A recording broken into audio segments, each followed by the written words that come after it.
Welcome to the CompTIA A Plus Core 2 course, your gateway into the world of IT support and troubleshooting. In this course, I will walk you through all the key topics you need to know for the latest CompTIA A Plus Core 2 exam, based on the CompTIA Newest exam objectives. This course is beginner friendly but packed with essential skills you will need in real IT roles. To make learning easier and more engaging, I have included clear visuals, diagrams, and step by step breakdowns throughout the course, helping you understand complex concepts quickly and confidently. By the end, you will be ready to pass the exam and take your first step towards a successful career in IT. Let's get started. So domain 2 is security, and this domain is also one of the largest domain, having 28% weightage of the overall course as the previous domain. And objective 2.1 is summarize various security measures and their purposes. And this specific objective, I have already covered the content of this objective in my CompTIA Security Plus course, so I will reproduce the videos over here. Our next topic is physical security. Physical security is the protection of physical assets, including hardware, data center, and personnel from unauthorized physical access. Importance of physical security is that strong physical security is crucial for information security as it prevents unauthorized access to sensitive data as well as the infrastructure hosting the sensitive data.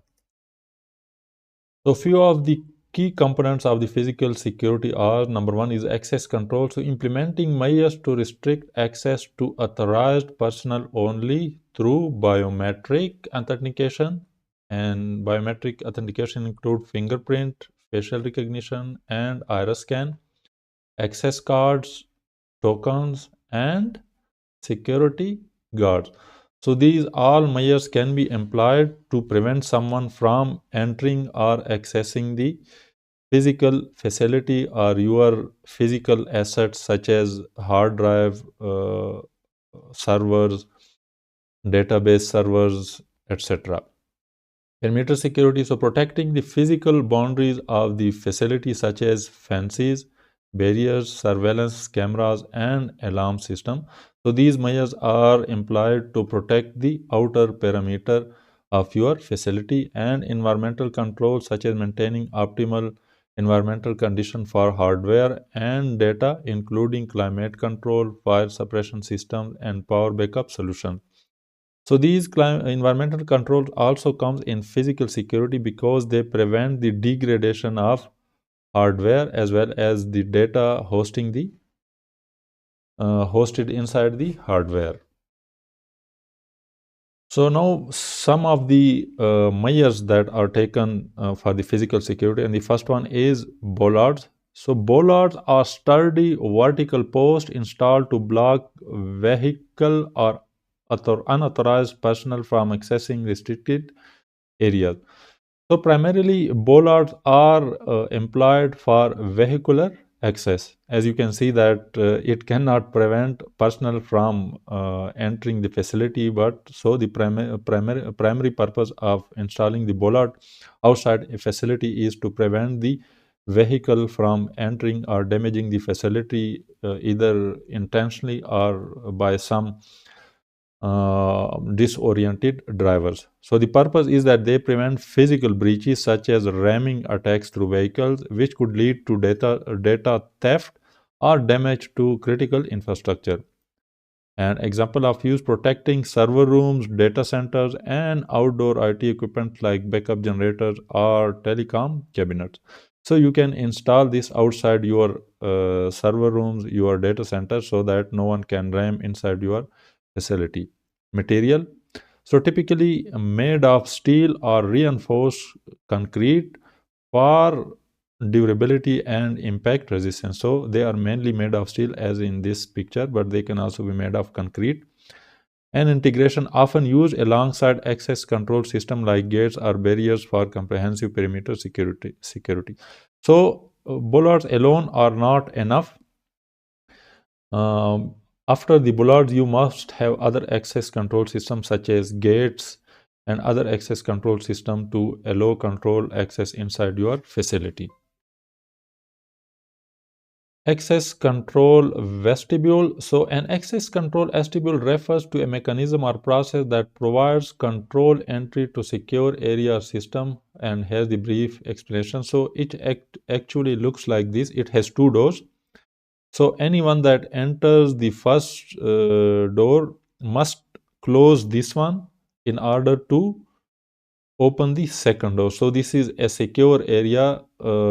This, you can say, this is an air gap system, and it prevents another person from entering behind you, or you can say that it is effective against tailgating or piggybacking. So intermediate access point acts as a transitional space between an unsecured area or network and a secure one, like an airlock in physical security verification layer. Enforces multi-factor authentication, identity verification, or additional scrutiny before granting access to sensitive system or data. So this door is basically, it have access control system installed either through fingerprint or through access badges. So anyone not having the access control cannot, of course, enter or open this door.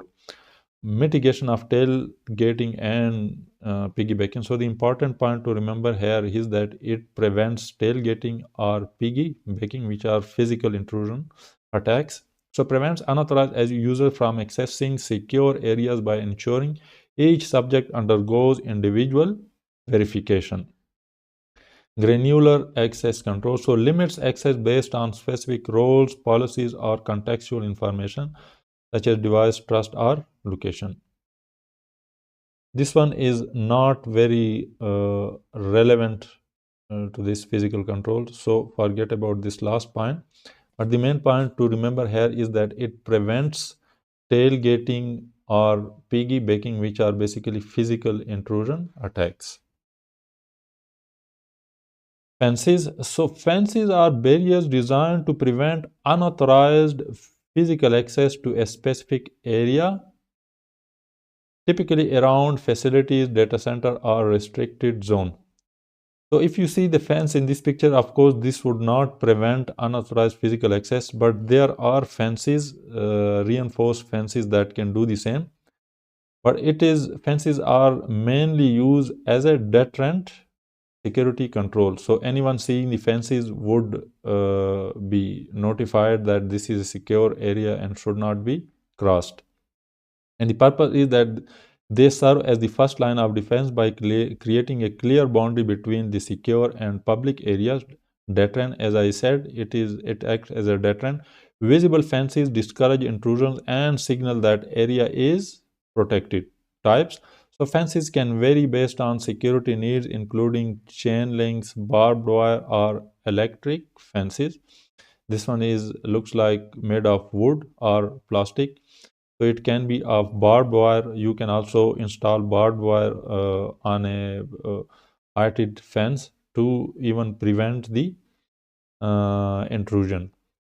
Integration, so often paired with additional security measures like surveillance cameras, motion sensors, and security personnel for enhanced protection. So you can also install other measures such as security cameras and motion sensor. You can install motion sensor over here, so anyone crossing this fence will set up an alarm that the perimeter fence has been breached. Video surveillance. So cameras and video surveillance provide a way to monitor and record the property perimeter for intruders and potential attackers. The important point is that they are considered detective physical controls, but their presence may also be a deterrent. So they both act as a detective and as deterrent security control. And how would you know? As we studied in previous slide, based on the context. If you only want to detect the intrusion, let's suppose by the security guards, and then they can prevent the actual intrusion, or you may simply install dummy camera as well to deter any intrusion. So if you only intend to deter someone from entering your facility, You can also only install dummy cameras, and anyone seeing these cameras would be deterred from entering the facility. Access badges. So access badges are used for identification and authentication. Access badges verify the identity of individuals entering secured areas, ensuring only authorized personnel are admitted. So by hey, you mean that you have smart cards or smart badges that are integrated with the system and on the doors to prevent unauthorized access. Access restriction configurable to allow entry to specific zones based on roles and permission, enhancing security.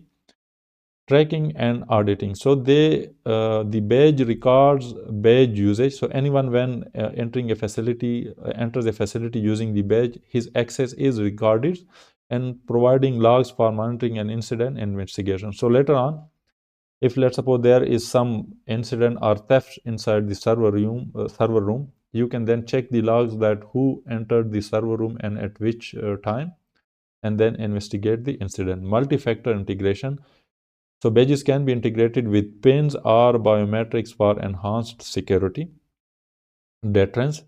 So one example of this is that your ATM card, when you use your ATM card, you use both the pin as well as your ATM card. Deterrence. So they act as a visible reminder of security protocol, discouraging unauthorized access. So any facility that require badges for access would deter personnel from entering the facility because of lack of these badges. Lost or stolen badge management. So they can be easily deactivated to prevent misuse if a badge is lost or stolen. Since the badge is integrated with the system, if a badge is stolen or lost, it can be deactivated from the system so that no one can use it to access the facility. Security guards. So security guards are employed 24/7 but could just be present during business or non-business hours, and they fit into multiple security control types. So this is important. They can be detective to only detect intrusion. They are also deterrent. Anyone seeing the security guards would not dare to enter the facility and provide a deterrent.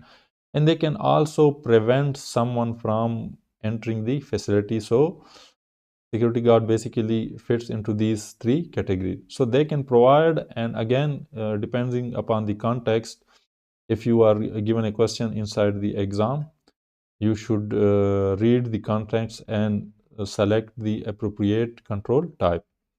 They can provide rapid security response if an intrusion or incident occurs. Robot sentries are rapidly replacing human in certain scenarios. Lighting. So lighting acts as a deterrence. Well-lit areas discourage unauthorized access and criminal activities by increasing the risk of detection. Visibility. So enhance visibility for security personnel, CCTV cameras, and authorized users to monitor and detect suspicious activities effectively. Access control so illuminates entry points such as doors, gates, and parking areas to improve monitoring and control of access. Safety so reduces the accident and hazard for authorized personnel by improving navigation in dark areas. And strategic placement critical in high risk zones such as perimeters, pathways, and critical infrastructure areas to enhance overall security. Integration with technology works in conjunction with motion sensors, CCTVs, alarm system for automated threat detection and response. So, types of sensor. Multiple sensor can be used to enhance your physical security, and this includes infrared. So, infrared detects heat signatures in the form of infrared radiation emitted by people, animals, or objects. It can be integrated into security cameras and alarm system to improve detection capabilities. So the infrared integrated into security cameras can be used to detect people during night. Pressure sensor, so designed to detect change in pressure on a surface or in a specific area, such as a person walking on a floor or stepping on a mat, and then you can set alarm. Use in access control system to ensure that only authorized individuals can enter. Microwave sensor uses microwave technologies to detect movement within a specific area, often used with other types of sensor to reduce false alarms. And the last one is ultrasonic. So ultrasonic sensor emits high frequency sound waves and measures the time it takes for the sound waves to bounce back after hitting an object or surface, commonly used in parking assistance, robot navigation, and intrusion detection. So let's suppose this is a facility and you have installed an ultrasonic sensor over here. It emits the waves. So the waves will bounce back from this. Let's suppose there is a door over here from here and will come back, and this will measure a specific distance. Let's suppose 2 meter. But let's suppose if an intrusion enters the door and comes over here, so now the distance will be reduced, and so the alarm will be set. So how does the ultrasonic alarm or sensors work? So the next topic is deception technologies, including the honeypot and honeynet. So what is honeypot? So honeypot is basically decoy system designed to attract and trap attackers. So these are decoy servers or databases to attract and study the attackers. They mimic real vulnerabilities to lure cyber threats. To lure cyber threat or cyber attackers used to study attackers' techniques and tools. So once inside these decoy systems, the attacker can be studied as to how they unleash their arsenal of cyber tools and how do they compromise the systems so as to better prepare for their attack against the real resources, provide early warnings for emerging threats, help organizations improve security defenses. So, what are honeynets? So, a network of interconnected honeypots. So, honeypot, you can say that it is a single network. Honeynet is a combination of honeypots, simulates an entire system environment for attackers, collects comprehensive data on cyber threats, delay and distract attackers from real assets, and used in advanced threat intelligence and research. So these are some of the benefits of the honey nets and honeypots, that it improves understanding of cyber attack patterns, it enhances proactive defense strategies, it reduces risk by identifying vulnerabilities, and it also exhausts the resources and times of the attackers by uh, keeping them busy in these decoy systems and preventing them from compromising the real systems. So the next in the disruption and deception technology is the honey file and honey tokens. So what is honey file? It is a decoy file designed to attract attackers, placed in strategic locations to monitor unauthorized access and triggers alerts when access are modified. And honey token, these are decoy data such as fake credential and API keys embedded in systems or documents to track misuse, and they generate alerts when used, indicating a breach. Is basically provisioning and deprovisioning the user accounts. So what is provisioning and deprovisioning? Provisioning is basically creating user accounts, credentials, and assigning roles and permission for new employees or systems. Automates tasks to ensure consistent application of access policies. For example, setting up access to email, file servers, and business application for new hires or new employees. Deprovisioning is done by revoking access and disabling accounts when employees leave the organization or changes the role. It prevents unauthorized access after employment termination or system deprovisioning. Example include deleting or disabling accounts when a user exits the organization. Permission assignments and implications. So, principle of least privilege or POLP. What does this mean? It means assigning only the minimum permissions necessary for users to perform their tasks, role-based access control. So assigning permissions based on user roles, simplifying management and improving security. Implications of over-privileged accounts. So increased risks of data breaches, insider threats, or misuse of sensitive systems. So if you provide access permission or you have over-privileged accounts, its implication include the data breaches, insider threats, or misuse of the sensitive system. Example include granting the HR staff access to payroll data but not IT system configurations.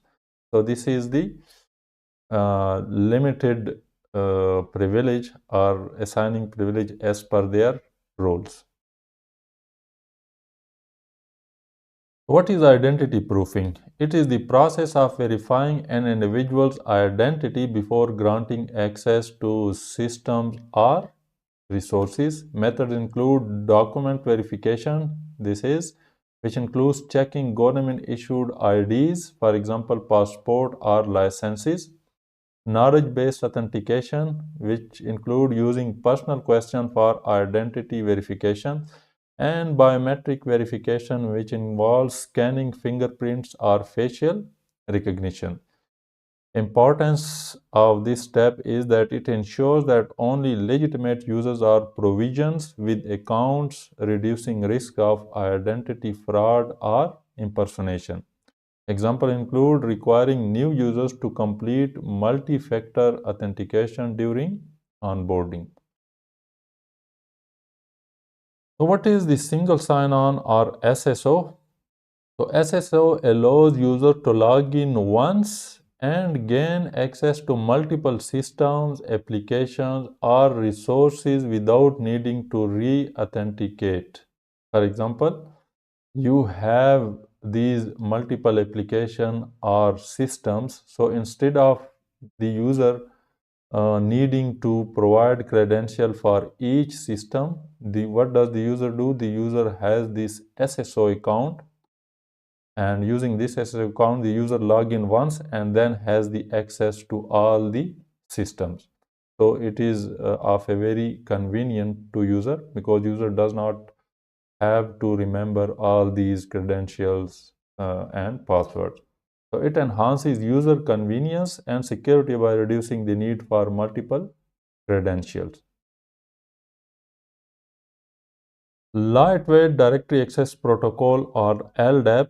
LDAP is a protocol used to access and manage directory services over a network. What is the LDAP role in SSO? So it provides a centralized directory of user information for authentication and authorization, and it works as the backend for SSO by verifying user credentials against the directory. Example include authenticating users in a corporate environment using Microsoft Active Directory, which is an LDAP based service. So these are some methods of the SSO, including the open authorization or OAuth. So OAuth is an open standard for token-based authorization, enabling secure access to resources without sharing credentials. And what is OAuth role in the SSO? So it facilitates delegated access by allowing users to log in via third-party services, for example, Google, Facebook. So what does this mean? It means that you have the credential of Google and Facebook, and using these credentials you can log into other application or other websites, and because these application or these site has trust relationship with the Facebook or Google. Ensure security by issuing access tokens for session management. Example include logging into an application using your Google account without sharing your password. So when you log into this application, you are using your Google credential, you do not share your Google account password with this application. Rather than access tokens are generated and used. This is the process of how this the OAuth process works. Security Assertion Markup Language, or SAML. So SAML is an XML-based standard for exchanging authentication and authorization data between identity providers and service providers. And its role in SSO is that it enables federated SSO by allowing users to authenticate once with an identity provider and access multiple service providers. And it transports user credential securely via assertions. Example include accessing cloud-based application, for example, Salesforce, Microsoft 365 using your organization's SSO portal. Interoperability. So interoperability basically refers to the ability of different systems, applications, and technology to work together and exchange information seamlessly. And what is the importance of interoperability in identity and access management context? It ensures compatibility between various identity providers, service providers, and protocols. It facilitates single sign-on, SSO, identity federation, and secure communication across platforms. Key factor: use of open standards like SAML, OAuth, and OpenID Connect, and compatibility between on-premises and cloud-based systems. Example include allowing an organization's Active Directory to integrate with cloud services like AWS or Azure. With cloud services, example include allowing an organization's Active Directory to integrate with cloud services like AWS or Azure. So, what does this mean? That it means you have an Active Directory over here, and of course you have user accounts and credential registered and stored in this Active Directory. So instead of creating all the user or cloud where you are using some services, you can integrate this Active Directory using the protocols such as SAML, OAuth, and OpenID with these cloud services. And then you can use the same credential to access these cloud services. Attestation. So attestation is the process of verifying and validating the identity, credentials, or compliance of a system, user, or device. And the identity and access management context, it confirms that user or systems meet security requirements before granting access. It includes reviewing and approving permissions or roles assigned to users. And what are some type of attestation? First is the user attestation, which validates user identity or roles, and the device attestation ensures devices comply with security policies before access. Example include a user must validate their identity via multi-factor authentication using during onboarding or an annual review of access permissions to ensure compliance. So what is it's important in identity and access management? We are talking about the importance of interoperability and attestation. So interoperability enables seamless and secure collaboration between diverse systems, enhancing user experience and operational efficiency. While the attestation reduces risk by ensuring only verified and compliant user and devices access sensitive systems or data. So now some access control and some access control types. First one is the mandatory access control, or MAC, which is the access that is determined by strict policies set by the organization and cannot be modified by the user. Or you can say that they are not at the discretion of user, as opposed to the DEC or discretionary access control. Its characteristic includes that it has a centralized control. It uses security classification, for example, confidential, top secret, secret, etc. User and resources have predefined security labels. Example include a military system where only individuals with top secret clearance can access sensitive files. Another access control system is the DAC or discretionary access control, which is the access that is determined and managed by the resource owner, or you can say that it is at the discretion of the resource owner, which decides who can access their resources. And the characteristics of DAC include that it is flexible but potentially less secure. It is flexible because the owner can grant access to whichever user or groups he or she wants. But again, it is also less secure because the owner may grant some user the access which are not authorized to access this object, or the owner may grant excessive rights to the users. Access permissions can be shared or modified by the owner. So the owner has the complete authority to change the permission or grant the permission or remove the permission to this specific object or resource. Example include a file owner grants read-write permissions to specific colleagues on a shared drive. Another access control system is the RBAC or role-based access control, which is access control system that is assigned based on the roles of users within an organization, and its characteristics include that roles are linked to job function. For example, you may say that we have an HR role, a finance role, an admin role, etc. It simplifies permission management. Example including finance team member automatically receives access to payroll software.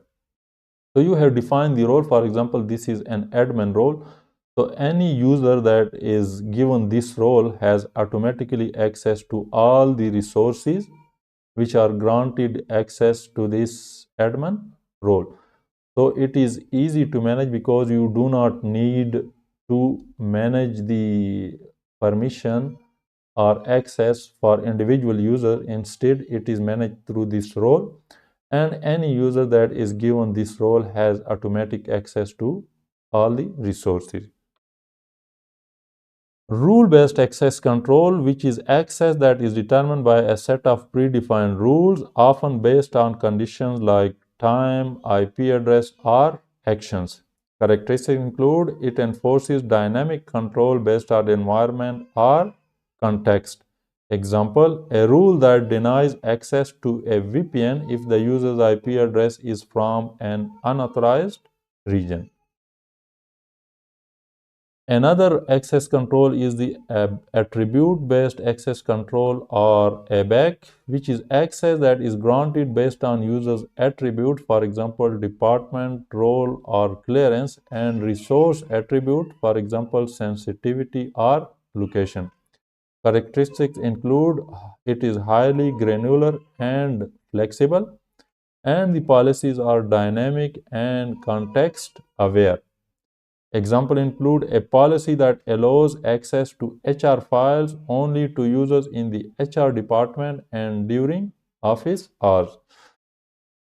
So the airbag, as we see, it is more complex because it takes input from multiple sources and multiple attributes, and then we have the authorization engine that decides upon these criteria whether to permit or deny the access. So time of day restriction is basically limiting user access to specific times of the day or week. Characteristic, it enhances security by reducing access outside regular working hours. Example include preventing non-critical system access between 10 p.m. and 6 a.m. Multi-factor authentication. So what is MFA? MFA requires user to verify their identity using two or more independent factors from different categories to increase security. It protects system from unauthorized access by requiring multiple layer of validation. So how to implement the MFA? So we have the biometrics, which uses unique physical or behavioral characteristics for authentication. Example of biometric include fingerprint scanning, facial recognition, retina scan, or voice recognition. And advantages include that it is difficult to forge and provides a strong authentication factor. Another authentication factor is the hard or soft authentication tokens. So what are the hard tokens? They are physical devices, for example, this one, such as smart cards or key fobs that generate or store credentials. Example, a time-based one-time password that is TOTP generator, such as this one. Soft token includes software-based credential delivered via app or devices. Example include the Google Authentication or Authy. Secure keys. So these are the physical devices compliant with standard like FIDO2 or U2F used to verify identity. Example include YubiKeys, USB or NFC based keys. Advantages include it is resistant to phishing and man-in-the-middle attacks.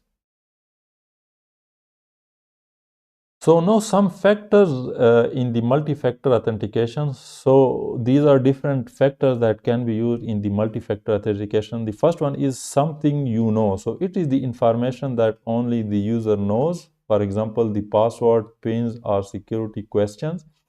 And its weakness is that it is vulnerable to guessing or theft. So your password or your pins or security question can be guessed or can be hacked by the hackers.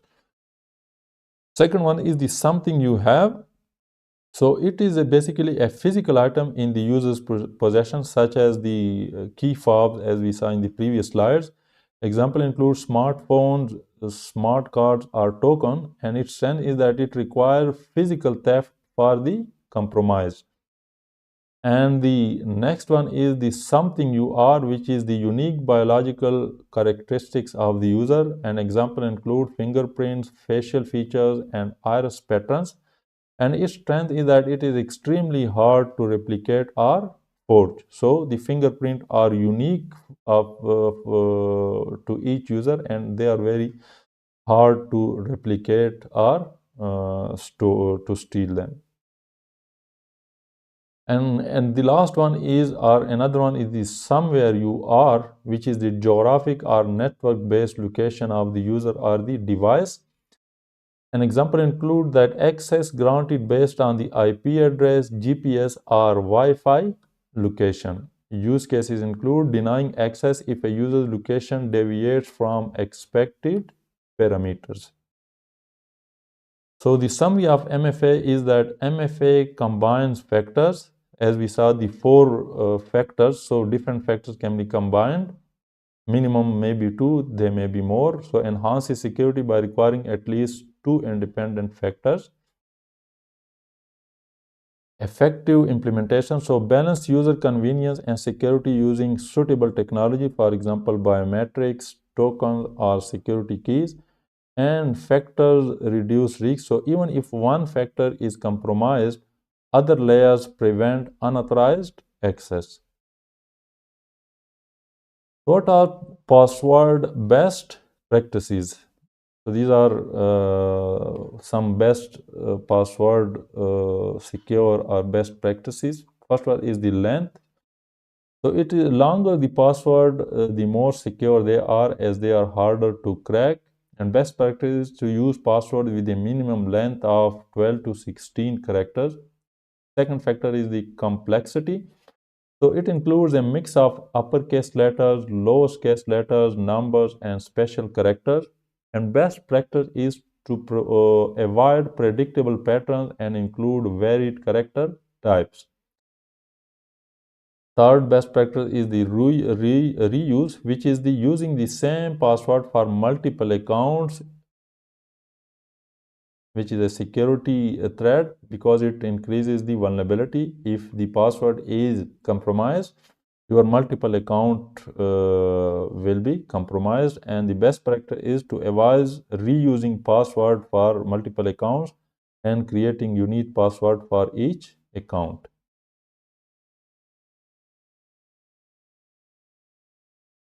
Expiration. So definition is the periodically changing password to prevent prolonged unauthorized access. What does this mean? That if your password is compromised and you don't change it or it does not expire, the hacker or the intruder will have the prolonged unauthorized access. So best practice is to implement password expiration policies, but ensure they don't encourage weak or repetitive patterns. Password age is the time a password has been in use before it is changed. So the best practice is to balance between security and usability. So avoid forcing changes too frequently.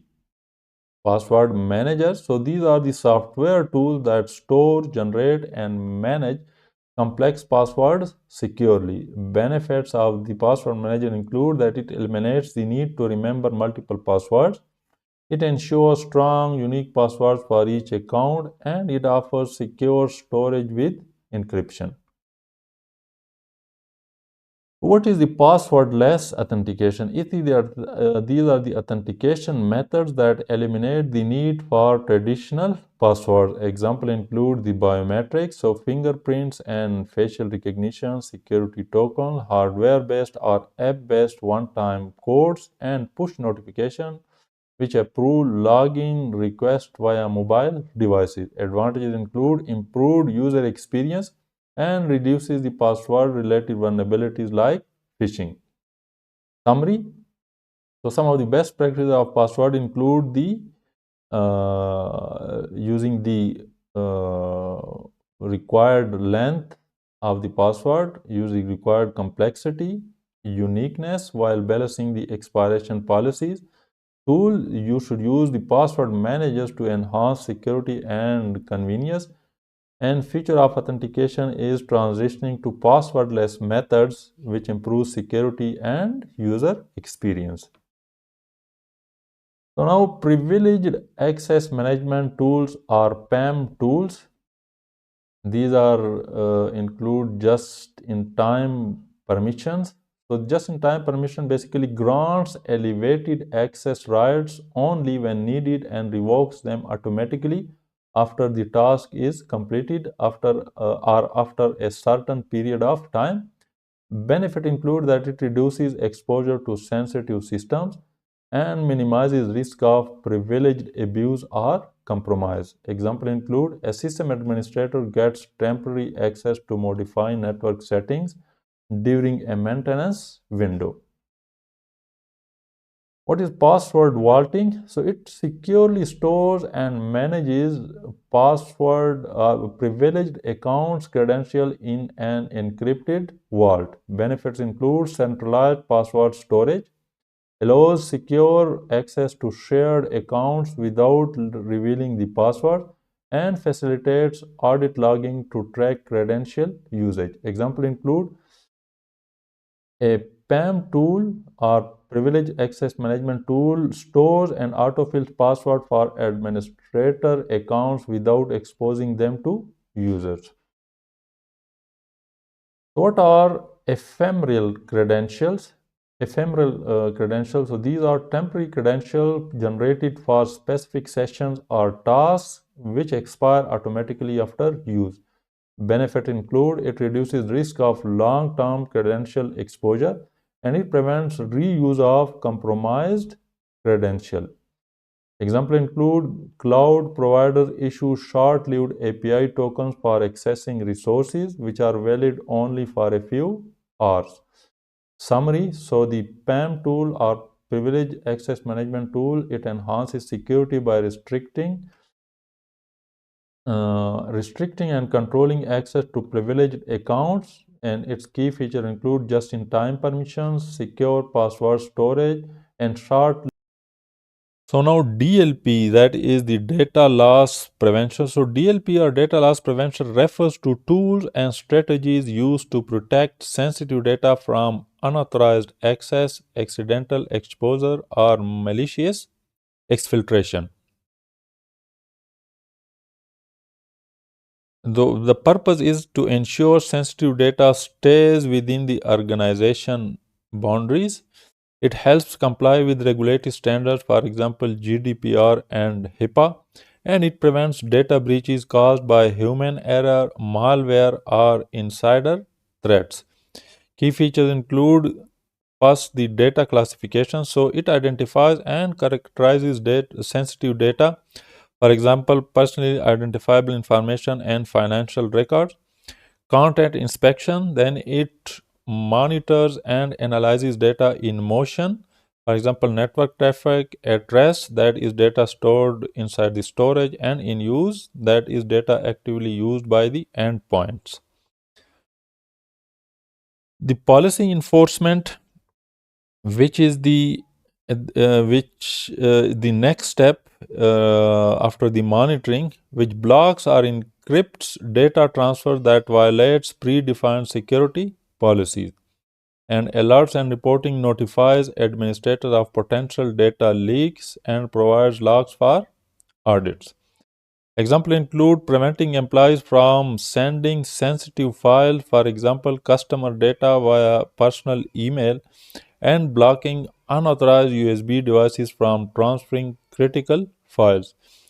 Monitoring could upload monitoring cloud uploads Monitoring cloud uploads to detect and stop unapproved sharing of confidential information.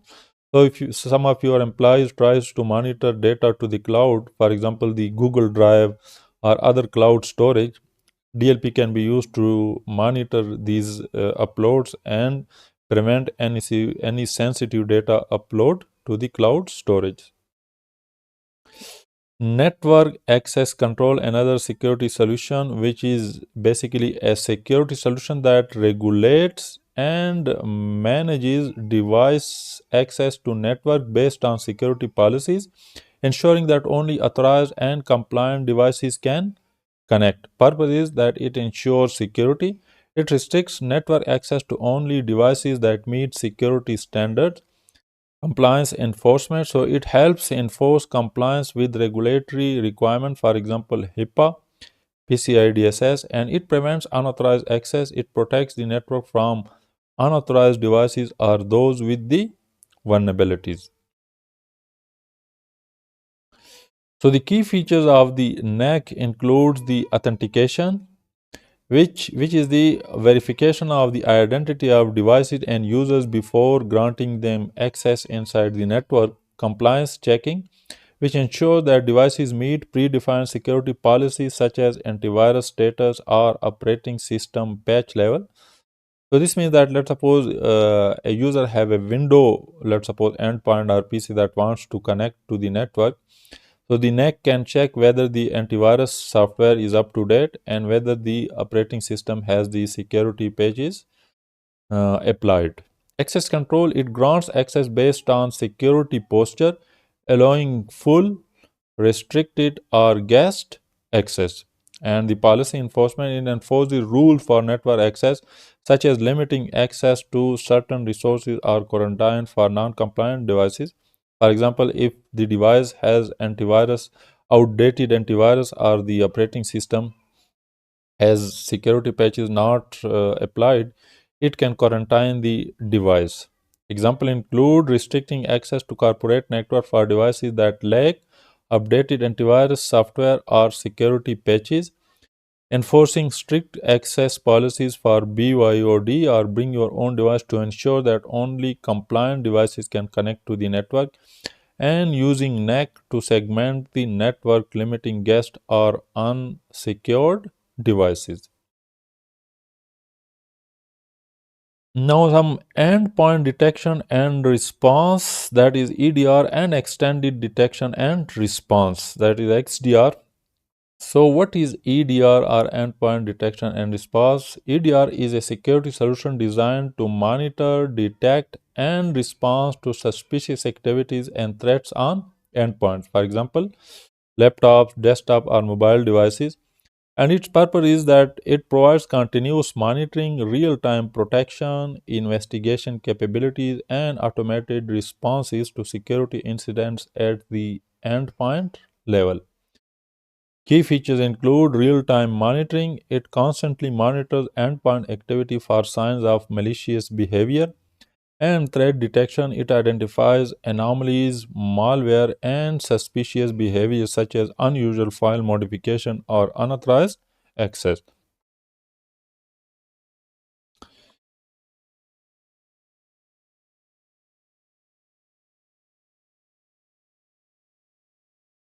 So, incident response it allows security teams to investigate, isolate, and remediate threats and data collection. It gathers endpoint data for analysis and forensic investigation. Example include detecting and blocking ransomware on a user's workstation based on abnormal file encryption behavior. After EDR, we have the XDR, that is Extended Detection and Response, which is an advanced security solution that integrates data from multiple security layers, for example, endpoints, network, cloud, and server, to provide a broader and more effective response to threats. Purpose is that it expands on EDR by providing a holistic view of threat across an entire network, improving detection, investigation, and response capabilities. And the key features of XDR include that it has the cross layer visibility, which means that it integrates multiple data sources to detect threats across the entire IT environment. Automated response, it uses AI and machine learning to provide automated responses to threats across various systems. Centralized management, it centralizes threat detection and response, making it easier for security teams to manage and prioritize incidents. And threat correlation, it correlates events from different layers to provide context and improve accuracy of threat detection. Example include correlating unusual behavior on an endpoint with suspicious network activity, identifying a coordinated attack, and taking automated actions to mitigate it. So now some comparison of the EDR and XDR. So the first comparison point is the scope. So EDR focuses primarily on endpoint level protection, while the XDR extends protection across endpoints, network, cloud environment, and servers for broader coverage. So XDR has a larger scope. Response EDR is more endpoint specific, responding to threats on individual devices, while XDR provides a more integrated and automated response across multiple layers of security. And objective 2.2 is given a scenario, configure and apply basic Microsoft operating system security settings. The first one is the Defender antivirus. And the functionality of the antivirus is that how you can activate and deactivate the Defender antivirus. So for activation or deactivation, you will need to go to setting, then privacy and security, Windows security, and then virus and threat protection. So you need to ensure that Microsoft Defender antivirus is turned on for real-time protection. And if you are using a third-party antivirus, Defender may automatically deactivate. So you can use both the Defender and the third-party antivirus as well. Next important factor is to update the definition regularly. So in virus and threat protection, click check for updates. Under virus and threat protection updates, ensure the latest malware signatures are installed. It can also be updated via Windows Update or with the command mpcmd run.exe command line tool. So next security setting inside Windows is Windows own powerful firewall. So how you can activate or activate the firewall, you need to know to go to control panel, then system and security, Windows Defender firewall. and then turn on or off the Windows Defender firewall. So it is also very important for the optimum security that you keep the Windows Defender firewall on. So recommendation is to keep the firewall always on for all network profiles. So there are three profiles inside your network, that is domain, private, and public. We will talk about these three profiles in a while. So next is the port security inside this firewall. So you need to open Windows Defender firewall with advanced security, and then you can create inbound or outbound rules to allow or block traffic on specific ports. For example, if you want to block the unsecure or plain text communication via Telenet, you can block the port 23, which is used by Telenet. You can also configure application security inside firewall. So when an application tries to communicate, Windows firewall prompts you to either allow or block it. So you can manually configure rules to restrict which application can use the network and RAM. Next topic is the user and groups. So we have two type of user. User may be either local or the Microsoft Online account. So local accounts are credentials stored directly on your own PC, and they are used for offline sign-ins. For example, you may configure an account user1 inside your PC if your PC name is John PC. On the other hand, Microsoft account uses email, for example, user at outlook.com, which is linked to Microsoft Cloud services such as OneDrive that can be used to store and sync settings. So the Microsoft account is better for multi-device access. For example, if you have multiple devices, you can use the Microsoft Online account, and you can turn on the sync settings so your data across all devices and the cloud data in OneDrive will be synced and same across all the devices. Next is the standard account. So standard account has limited privileges. You cannot install software or modify system settings, but it is good for daily use and for your children or for the employees, so that they cannot perform some administrative task, and thus this account reduces the risk to the system. Next is the administrator account, which has more power. So this has full control over the system. You can install, uninstall program using this account, change the security settings, and create new users. And it should be protected with a strong password and used sparingly. So in routine, if not required, you should use the standard account. And when required, for example, for installing a new program, only then you should use the administrator account. Next is the guest user. So guest user provides a temporary access with very limited permissions. And using the guest account, you cannot install applications or change system settings. So guest account is disabled by default in modern Windows version due to security risks.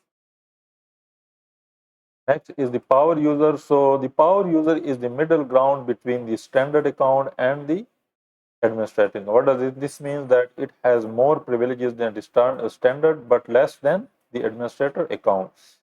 So using the power account, you can install software and change some system settings, but not as unrestricted as administrator. Using an administrator account, you can do anything and everything.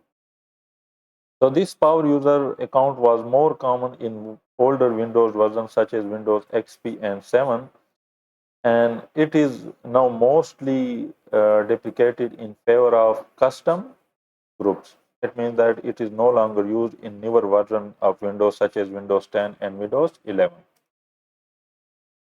So what are some login operating system options? How you can log in inside your operating system using different methods. First one is the username and the password, the traditional method. So this was the traditional login method that was used in all the Windows operating system, and it is stored locally, or this account can also be created and used through Active Directory or Azure AD. So you need to use strong and unique password for this type account if you are using password and username. Next is the using the personal identification number or PIN to log in inside the OS. So PIN is a short numeric or alphanumeric code which is can be set using Windows Hello, and it is more secure than the password because it's a device specific, not transmitted over the network. What does this mean? This means that it is local over the inside your PC and it is not transmitted over the network. So it can be used for faster login and daily use.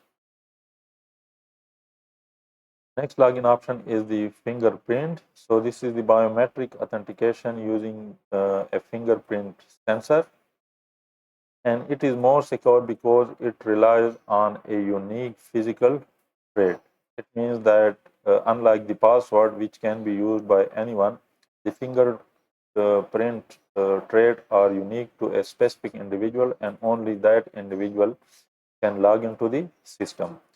So it requires a compatible hardware. It means that your system, for example, if you have a mobile phone or if you have a laptop, it must have the fingerprint scanner capability. Next is the another biometric, which is facial recognition. This one uses the built-in camera with the Windows Hello Face. So it is again quick and hand-free authentication, mean you do not use the keypad or trackpad. It is hands-free, and it requires an infrared camera for secure detection.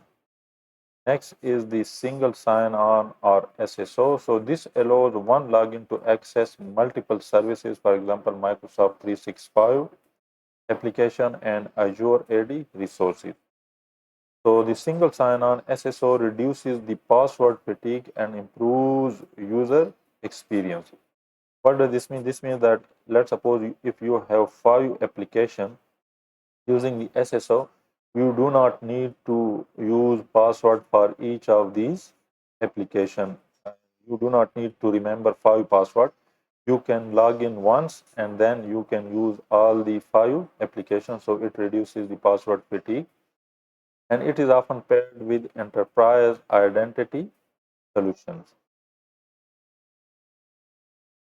So next login option is the passwordless or Windows Hello.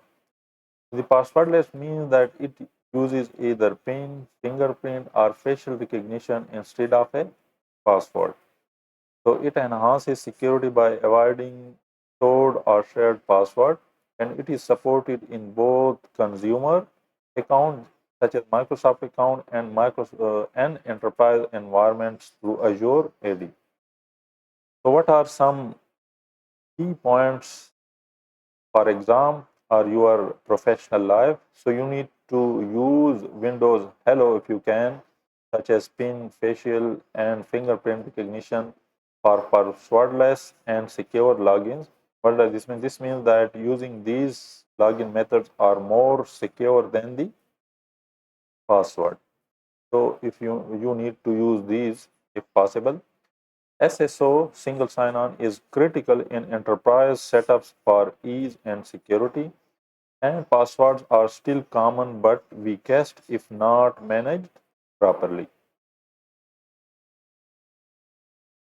So next is the NTFS versus share permissions. So the NTFS permissions are set on local NTFS formatted drive, and they can be used to control access locally as well as remotely to the NTFS formatted drives, and they can be applied to both individual files as well as folders. And these permissions include read, write, modify, full control, list folder contents, and read and execute. So they are more granular and detailed and can be applied to individual files as well. Next type of permission types are share permissions. So these are set on a folder when the folder is shared over a network. And they can be applied to network access only, not locally. So there are three basic levels of the share permissions. First is the read, which enable the user to view files and folder. Next is the change, which enable the read, add, edit, and delete permissions. And the last one is the full control, which include all the permission, including these permission as well as modifying the permission. So these share permissions are less granular than the NTFS permission. So there are two major differences between these two. First one is that NTFS is more granular than the share permission. Granular means that you can apply these permissions on individual files as well. Share permission can only be applied to folder. Next is that the share permissions are applied to folder that are shared over the network, while the NTFS permission are applied on local drives. So what will be the combined effect if we apply both these permissions? So the combined effect will be when both are applied, the most restrictive permission wins. For example, if we apply the NTFS permission of modify and the share permission of read, then the user only gets to read because the read permission are more restrictive than the modify. So some file and folder attributes. So read only means viewer can only read the file or folder and cannot modify, it prevents modification. Hidden file and folder permission means that file and folder are not visible by default. Archive means that the file and or folder are marked for backup. And system means that the file or folder are used by the operating system and should not be modified. So attributes can be viewed or changed in file property or with the attrib command. So what is the inheritance? So permissions assigned to a parent folder are automatically inherited by a child object, which may be files or subfolders. So inheritance can be disabled, as we are seeing over here. Inheritance can be disabled. So when you right click on folder, go to property, security, advanced tab, and then you can disable the inheritance. So it is useful for consistent permission across directories, but can be overridden for specific files and folders. So what are some key points for exam and your practical professional experience? That you need to use the NTFS permission because they are more granular and give you the precise control. You share permission only when you share file or folder over the network. And remember that most restrictive permissions are applied when both NTFS and share permissions are combined. So inheritance saves time but must be managed carefully in sensitive folders. Run as administrator versus standard users. So what is a standard user? Standard user can run applications, change personal settings, but not system-wide configurations. And standard user cannot install or uninstall most of the software. While the run as administrator grants elevated privileges temporarily. For example, when you right click on a specific file and use the run as administrator option. So it is needed for installing software, changing system settings, or modifying protected files. So what is the best practice? Best practice is to use the standard user for your daily routine work and elevate to run as administrator only when necessary, which is the principle of least privilege. Next topic is the user account control UAC. So this is a feature that prompts before application or user makes system level changes, and it prevents malware from silently installing application. So levels include from always notify, which is most secure, to never notify, which is least secure.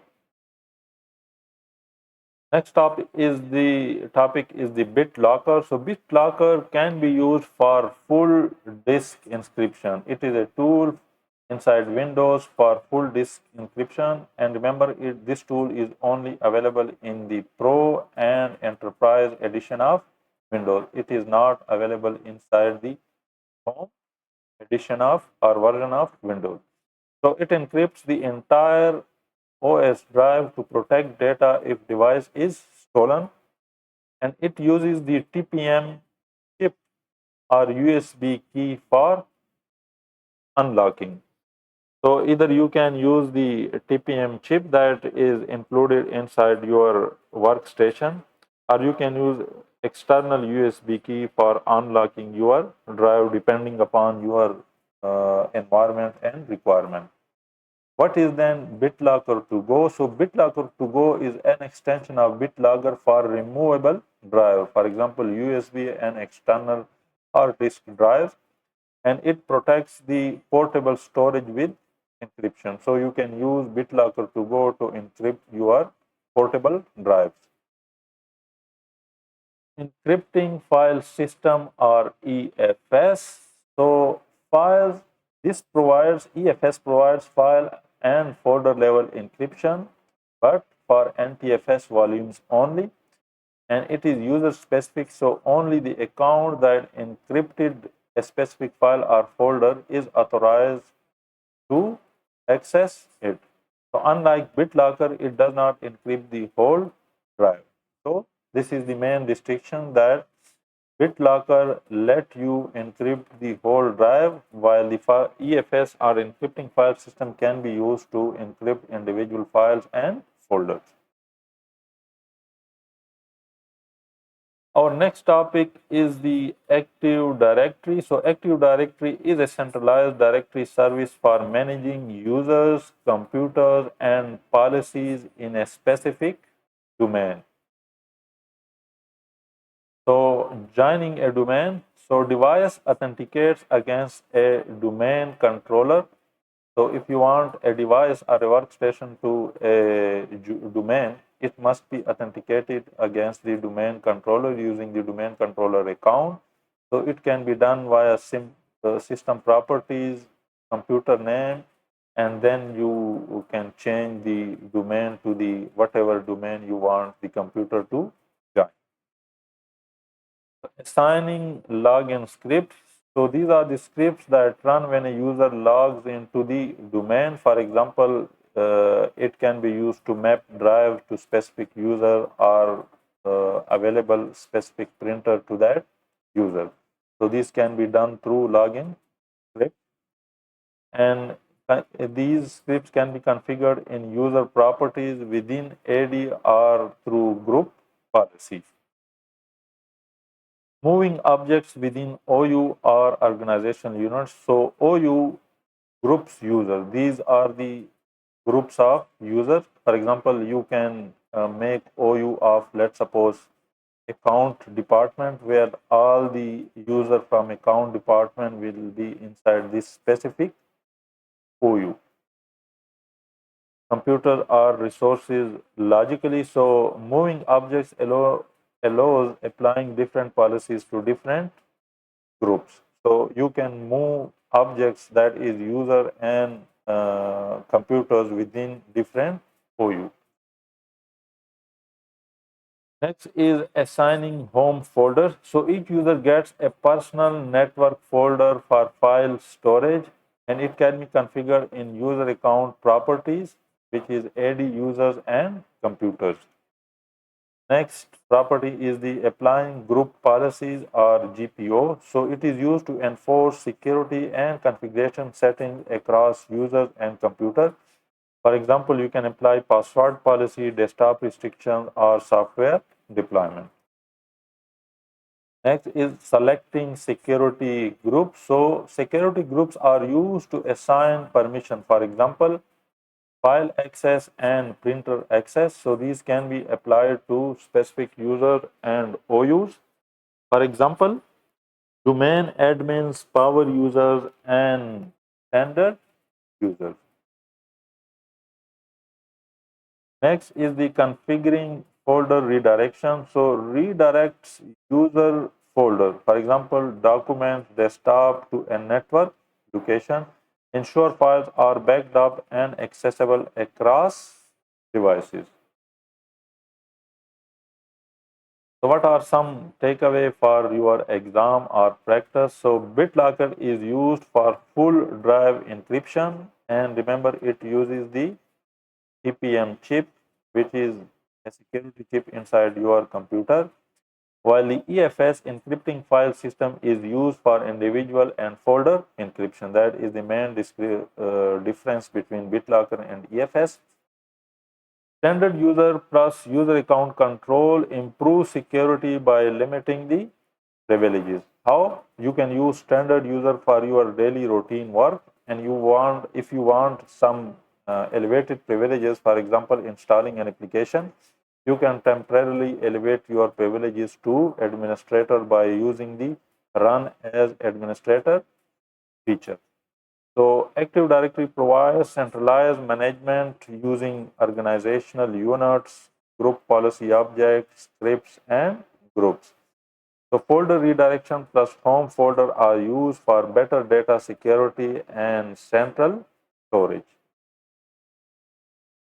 Objective 2.3, compare and contrast wireless security protocols and authentication methods. So the first one, wireless protection method, is the Wi-Fi protected access 2 or WPA2. So the WPA2 uses encryption. It uses AES CCMP, which is a strong encryption, or it can also use the legacy TKIP, which is weak but is used for backward compatibility. So WPA2 can use two types of encryption, either AES-CCMP, which is strong and is preferred, or the legacy encryption method TKIP, which is weak but is sometimes used for backward compatibility. Next is the security level. So the security level of WPA2 is strong but is vulnerable to brute force and crack attacks. So use case of WPA2, it is still widely deployed but being phased out by the newer version WPA3, which is stronger than WPA2 and is not susceptible or vulnerable to brute force attacks. So next is the WPA3, Wi-Fi Protected Access 3, and this one uses the encryption used by WPA3 is AES GCMP, which is stronger than WPA2's AES GCMP. And the authentication method used by WPA3 is SAE, simultaneous authentication of equals, instead of PSK, which is pre-shared key. So remember, WPA3 uses SAE or simultaneous authentication of equals for authentication, while the previously or traditionally the authentication method was PSK or pre-shared key. And security level is much stronger against dictionary and brute force attacks. So use case for WPA3 is that it is the modern standard and required for Wi-Fi certified devices since 2020. So what is Temporal Key Integrity Protocol or TKIP? So this is a legacy encryption algorithm which was used in WPA or WPA1, and its security is weak because it relies on RC4 stream fiber, which is vulnerable to multiple attacks. And its current status is that it is deprecated and insecure, and it should not be used in modern world networks. Next is the AES or Advanced Encryption Standard. So this is a symmetric block cipher encryption, and its strength is that it is considered highly secure, and it is used by WPA2 and WPA3 and also in government and military systems. So modes of AES used in Wi-Fi. First one is the CCMP, which is counter mode with CBC-MAC, and it is used by WPA2. Next is the GCMP, which is Galios counter mode, and it is used in WPA3, which is much stronger and faster than the CCMP. So a quick comparison table of different standards and encryption methods. So WPA2 uses AES-CCMP, which is preferred one, or the legacy TKIP. It is strong when used with AES but weak with TKIP, and it is still common but aging and being phased out by WPA3. So WPA3 uses AES-GCMP, and for authentication it uses SAE, which is simultaneous authentication of equals. So it is the strongest, and it is resistant to brute force and dictionary attacks, and it is the current standard. TKIP uses RC4 stream fiber, which is weak and easily cracked, and it is deprecated and no longer used.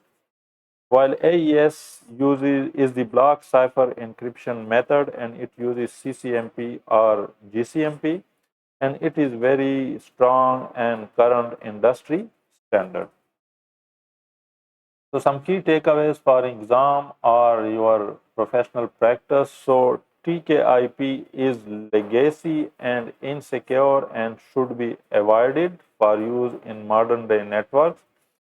AES is secure encryption standard and is used in modern day networks. WPA2 Wi-Fi standard is still common but aging and is replaced by WPA3.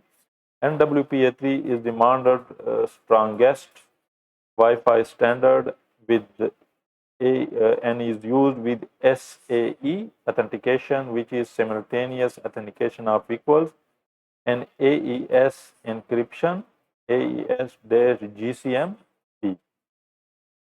So you need not to worry to know all the details of what does this GCMP stands for and how does it work.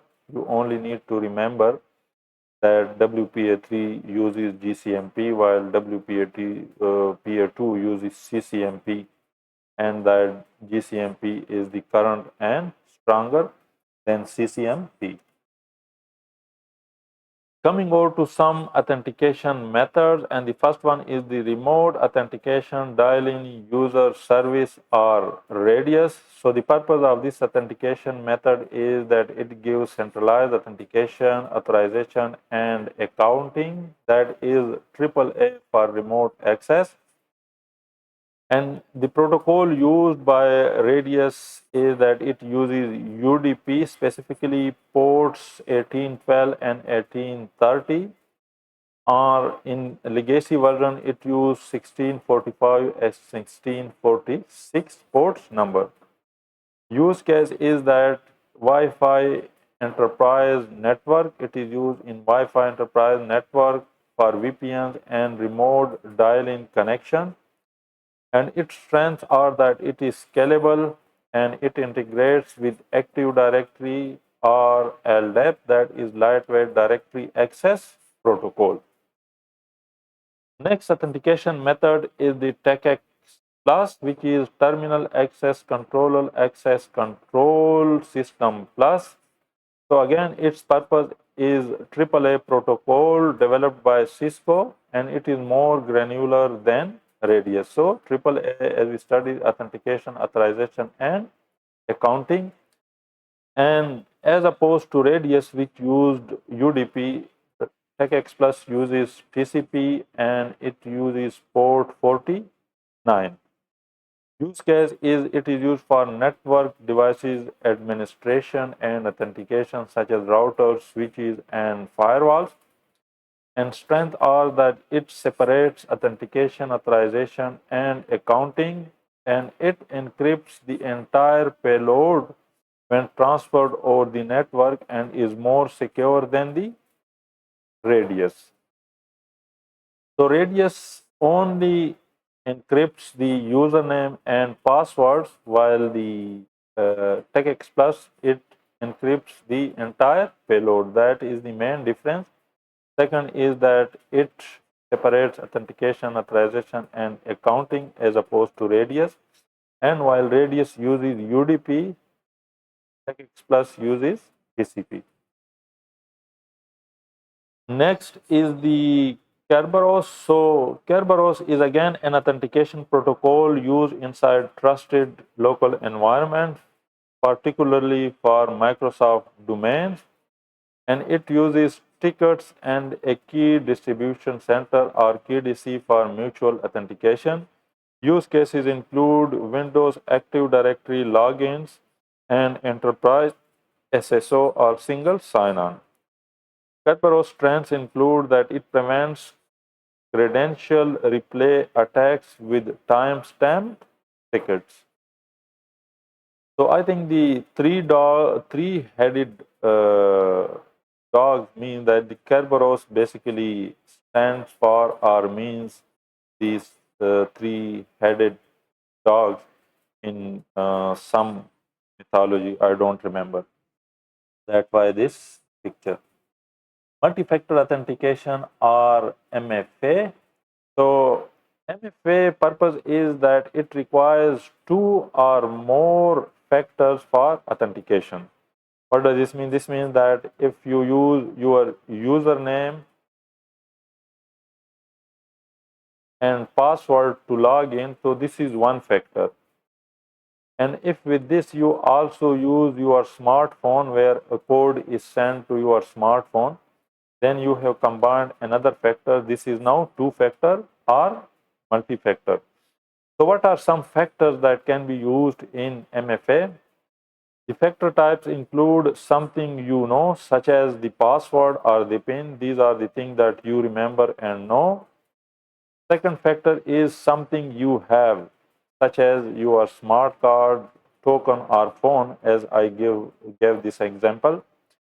And third one is the something you are, which is your fingerprint, your face ID through facial recognition system, maybe your voice, etc.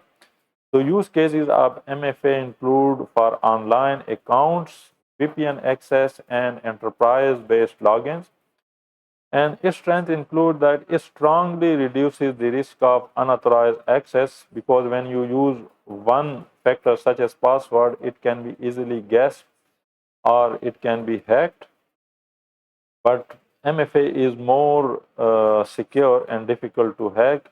Even if one factor is compromised, let's suppose if your password is compromised, the second factor, let's suppose fingerprint, is still there and your account is still not completely compromised.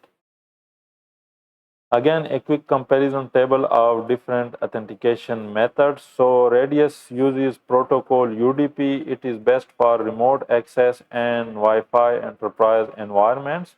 And its strength include that it is centralized and scalable.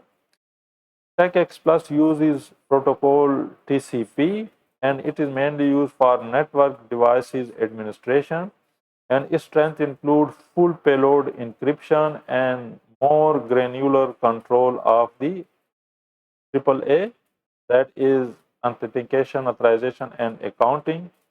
Kerberos use ticket-based protocol, that is key distribution center. It is used in Windows Active Directory and enterprise SSO environments.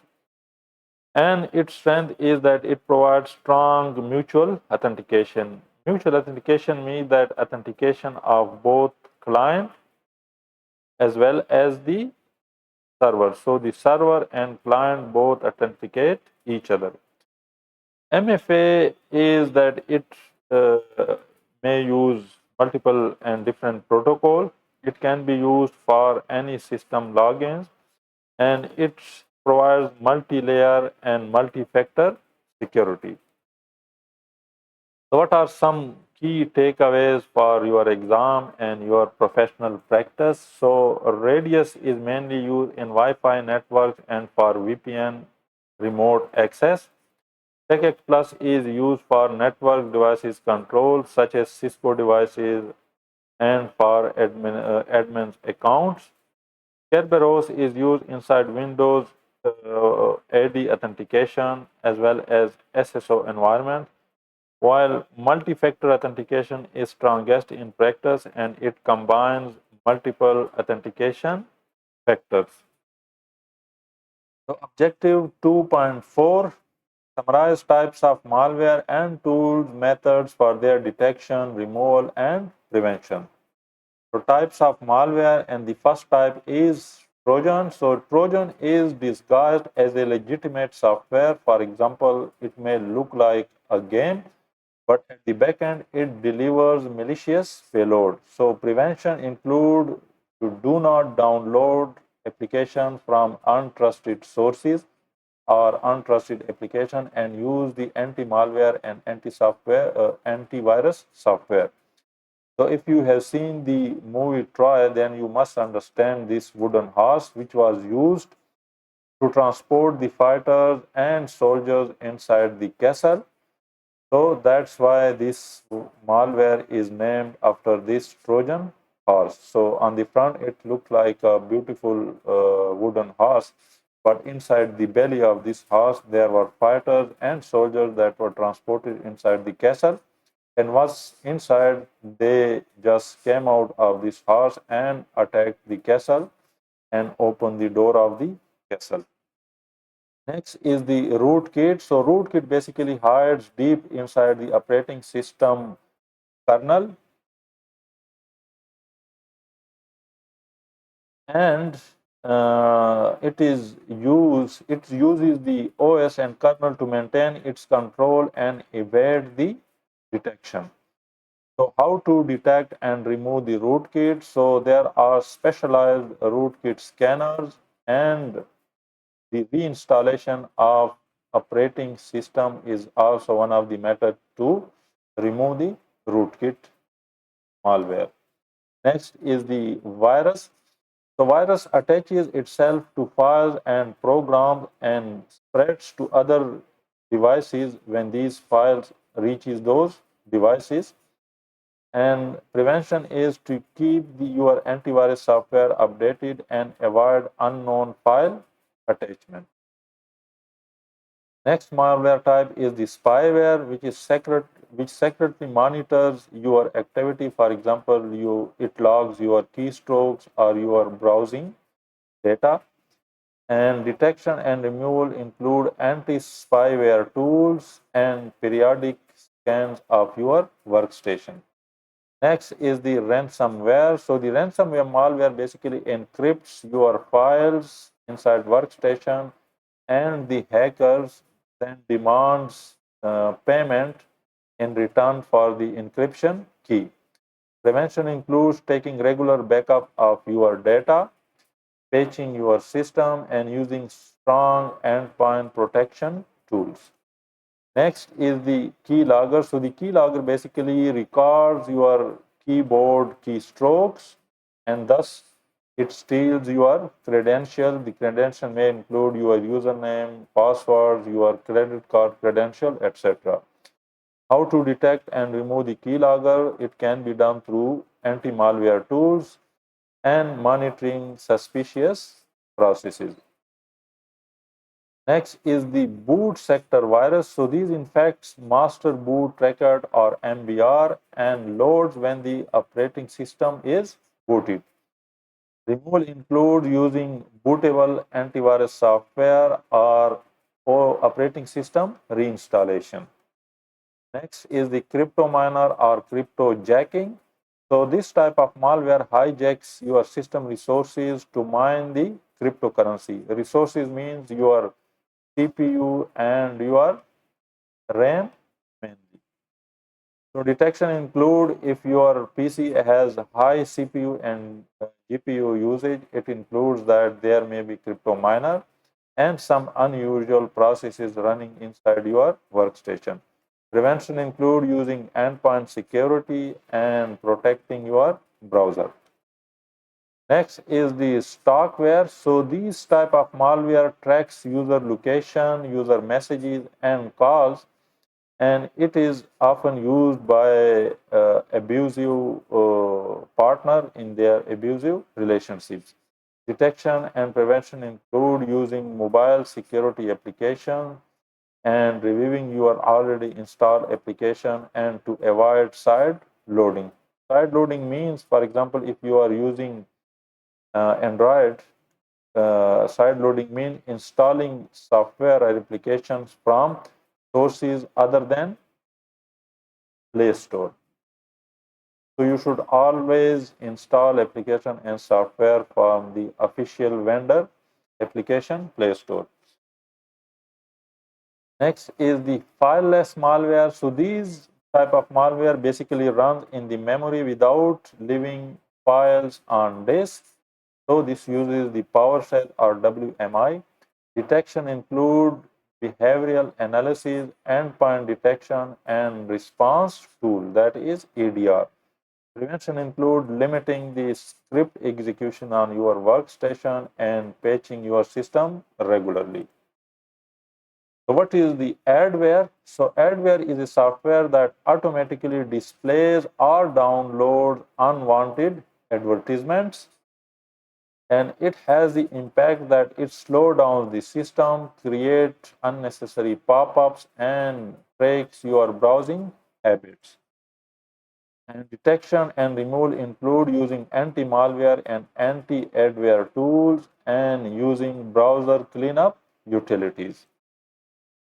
Prevention include to avoid free software bundles and use reputable application stores. What is potentially unwanted program or PUP? So these are the software that is not outright malicious but is intrusive, bundled, or not clearly wanted. For example, toolbars, trailware, and trackers. And it has the impact that it wastes your PC resources and may compromise your privacy and can open doors to real malware. Detection and removal include using security software often flags them and it can be manually removed via application and features inside Windows. Prevention include reading the installation prompts carefully and opting out of any bundled software. So now coming over to some detection, removal, and prevention tools and methods. So these include the recovery console, which is a command line recovery environment inside legacy Windows recovery console, and modern it is Windows recovery environment. And it is used to repair your boot issues, restore system file, or access recovery tools when operating system would not boot. Another method or tool is the endpoint detection and response, that is EDR. So this monitors endpoint activity such as your PC and servers for suspicious behavior, and it provides detection, investigation, and automated response. So it is strong against fileless malware and advanced threats.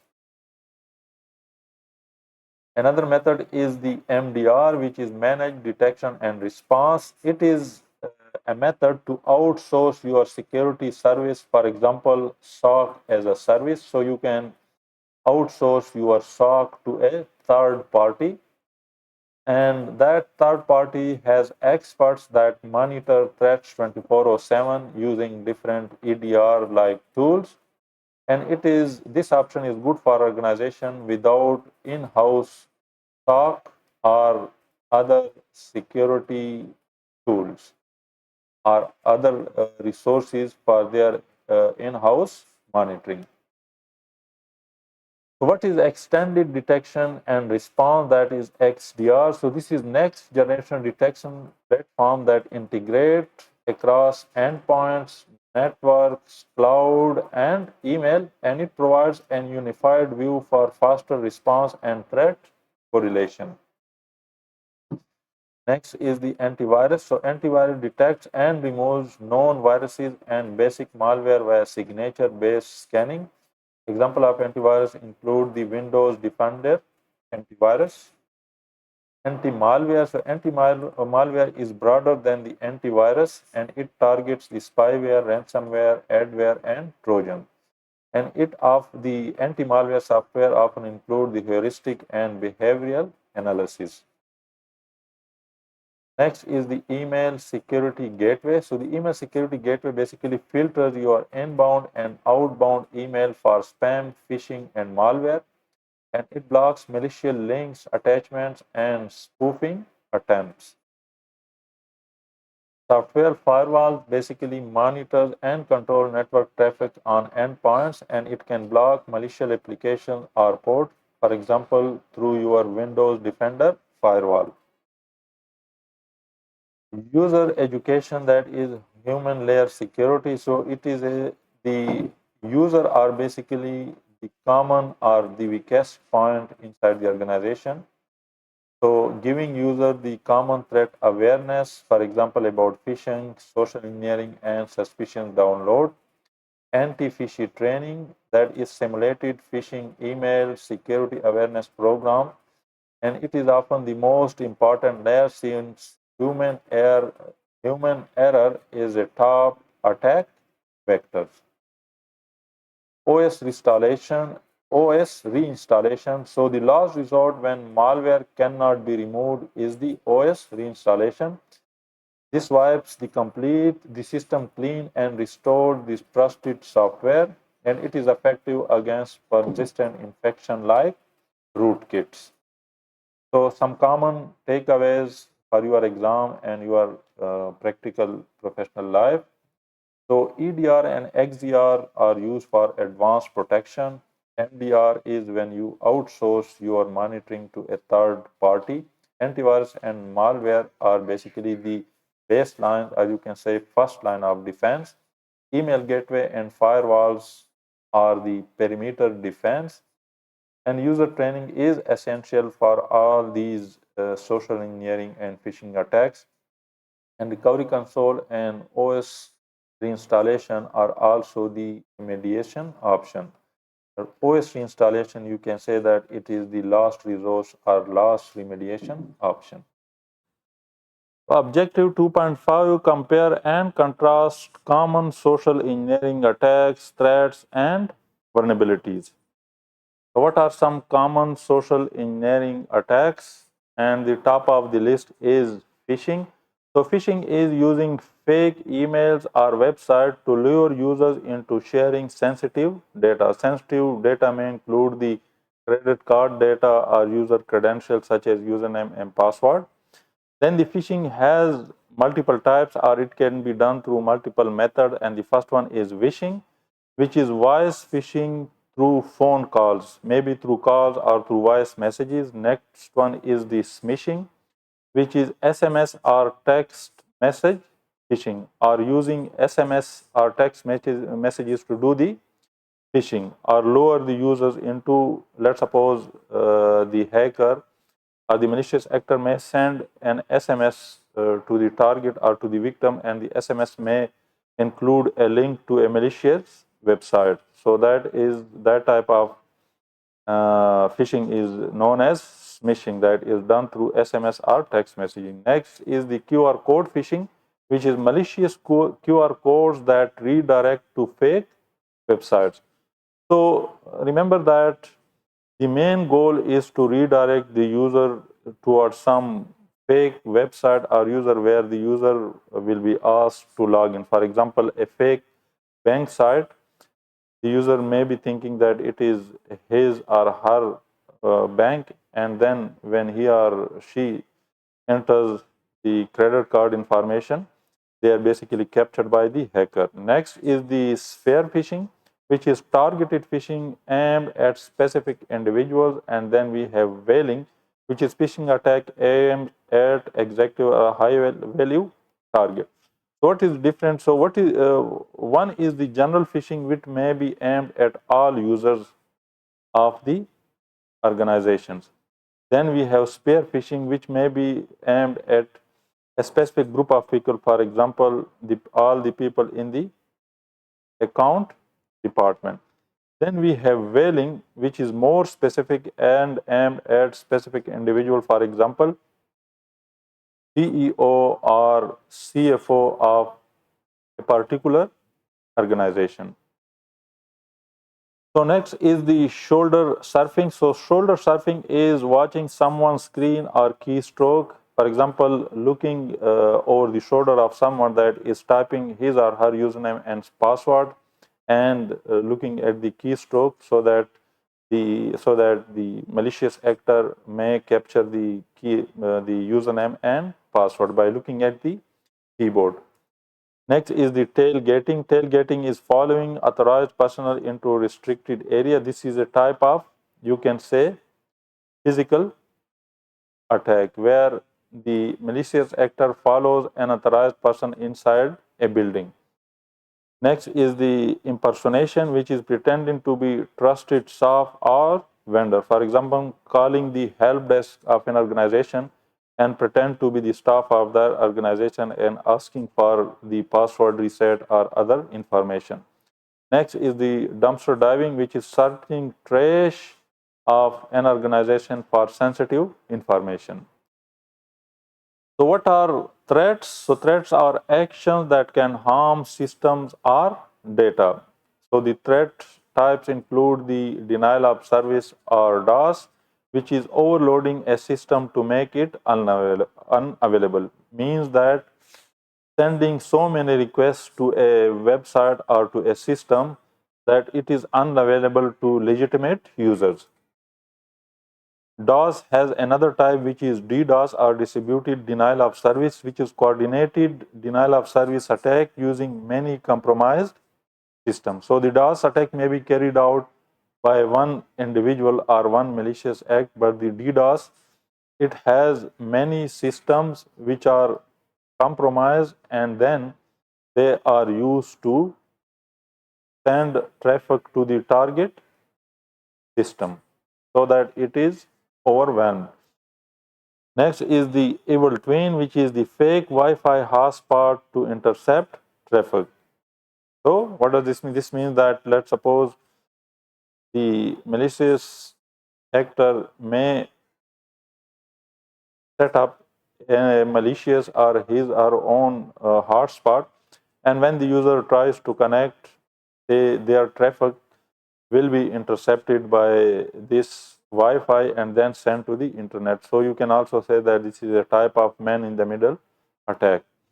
Next is the zero-day attack, which exploits a vulnerability before it is patched. So this is a type of attack which is still unknown to the vendor, so its patch is unavailable. So that's why it is exploited by the hacker without the knowledge of the vendor.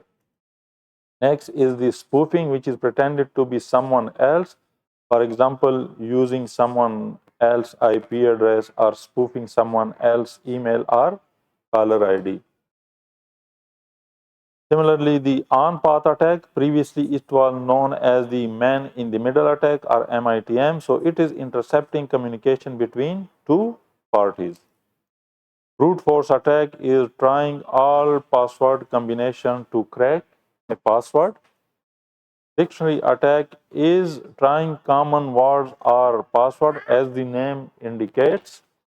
These are the common passwords or words that are applied against a target. So this is also a type of brute force attack, but it is more specific.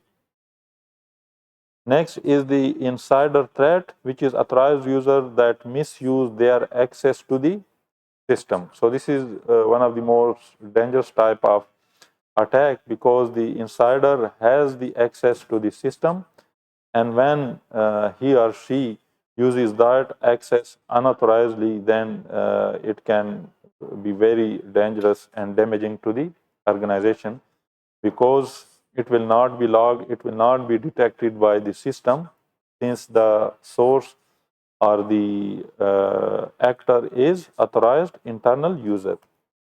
Next is the SQL injection, which is a malicious database query to manipulate the data and extract information from it.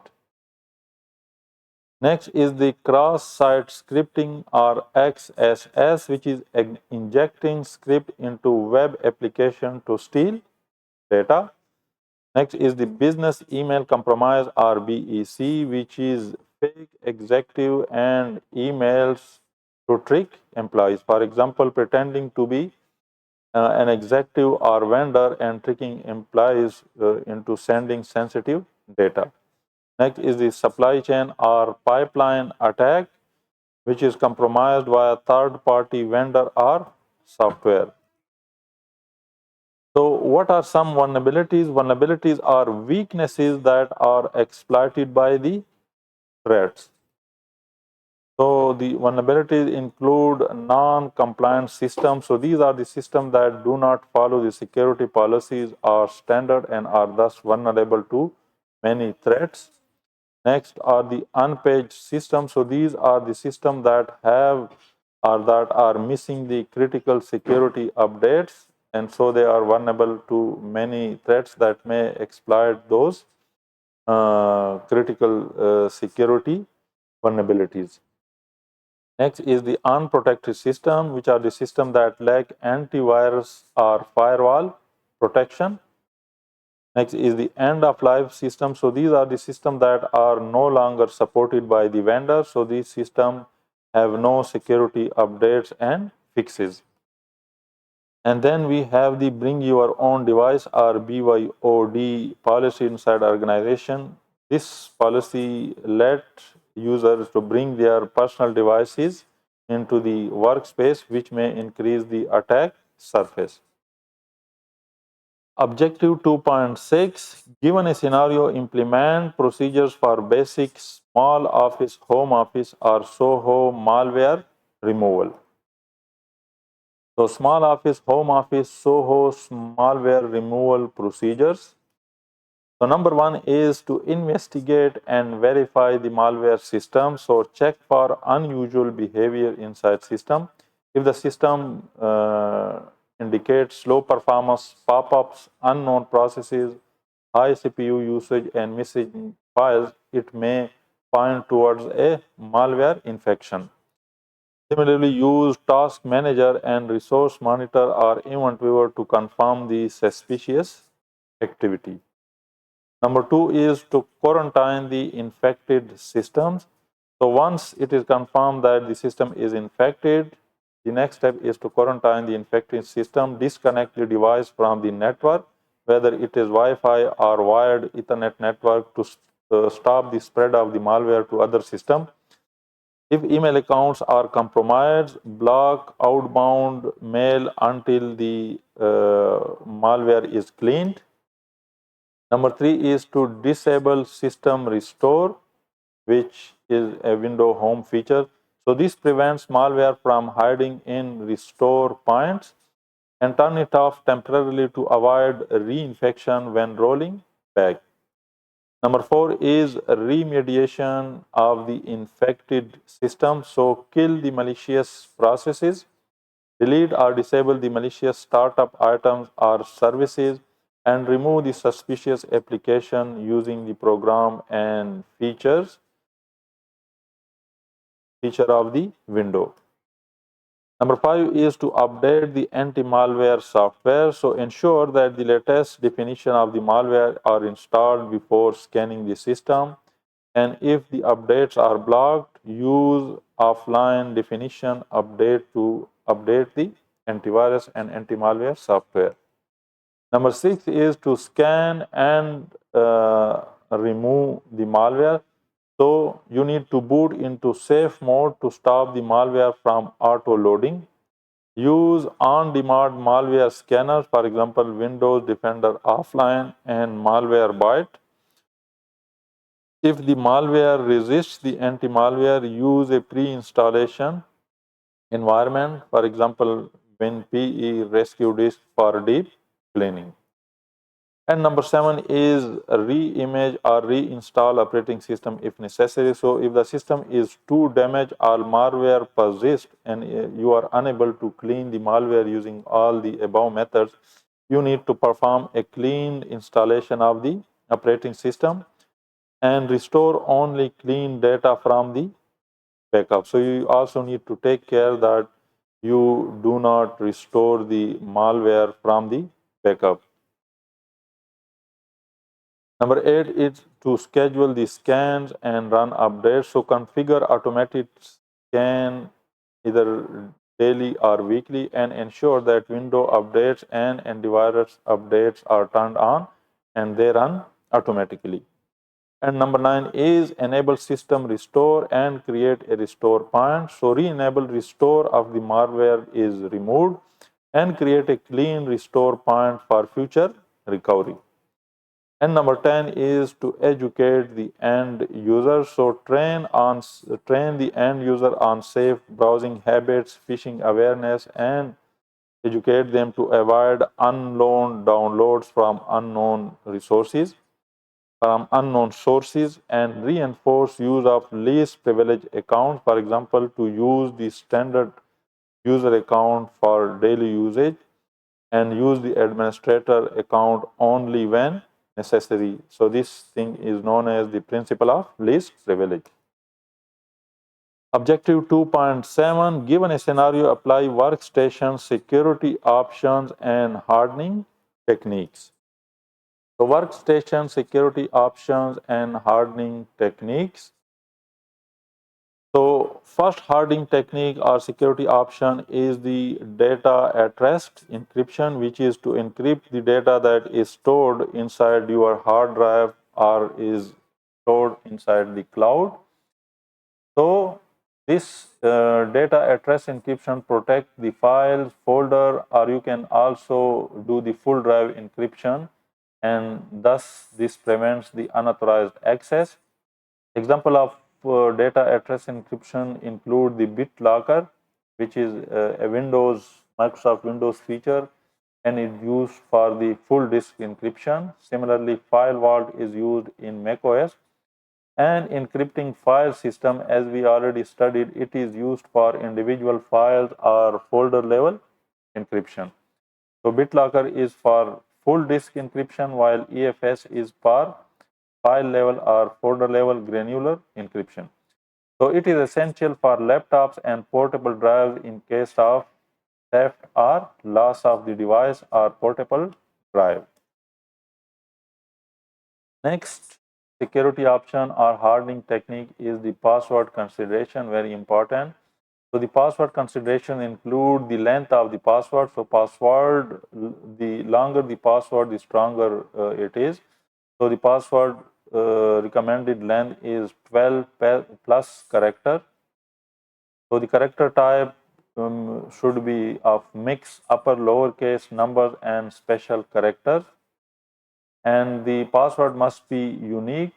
So you should not use a single password for multiple accounts, so that if one account is compromised or one password is not compromised, it does not lead to the compromise of all of your accounts. Next is the complexity. So avoid the dictionary words, use pass phrases. And the expiration is that you need to rotate or change the password periodically, especially in corporate environment, but also balance it with usability. What does this mean? This means that you need not to change the password too frequently. For example, if you apply the policy of changing the password weekly, it will be very cumbersome for the users.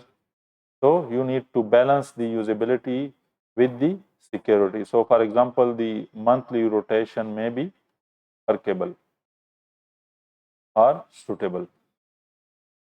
Next is the BIOS or UEFI password. So this adds another layer of protection at the firmware level, and the types of these password include the user password, which is required at the boot of the system or to boot the system. Next is the supervisor or setup password, which restricts BIOS or UEFI setting changes. So these password prevents unauthorized booting or tampering with the system hardware settings. Next is the end user best practices. So these best practices include the screensaver lock. You need to enable auto lock after inactivity to prevent unauthorized access. And next is the log off when not in use. So when the system is not in use, it is best to log off from the system so that your system is not used by unauthorized users. Similarly, even if your session is active, it may be hacked remotely. So it is always better to log off when not in use. Secure hardware. So use cable lock for physical security of the laptop and store devices securely. Next is the secure personal identifiable information and password. So don't write your password or other information on sticky notes or share them with other users. So use password manager to store your unique and complex passwords. Account management. So in the account management include restricting the user permission. So follow the principle of least privilege as we already studied.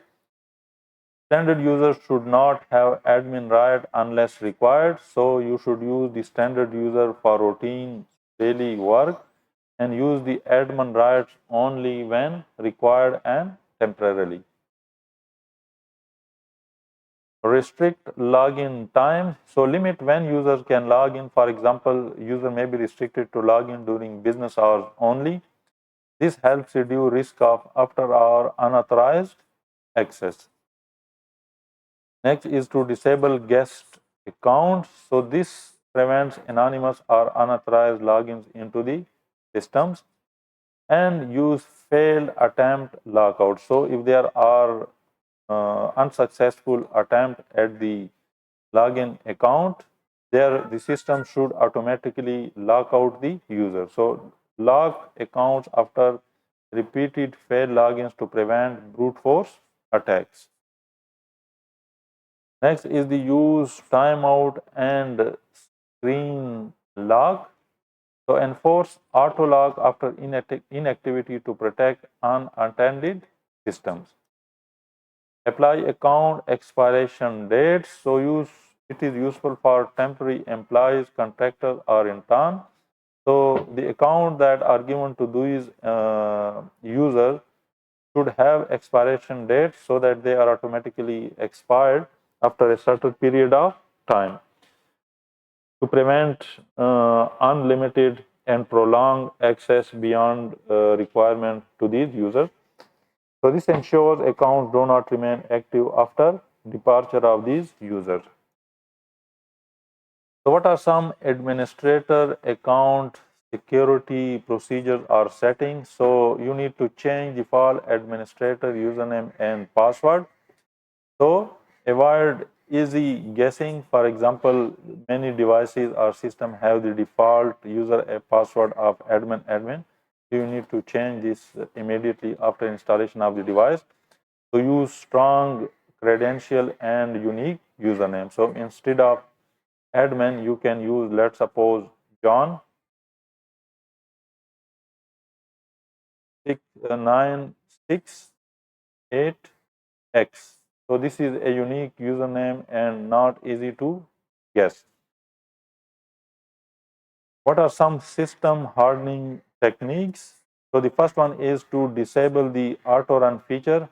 So this prevents malware from auto launching when external devices or drives such as CDs are inserted, and this reduces the risk of USB based infection.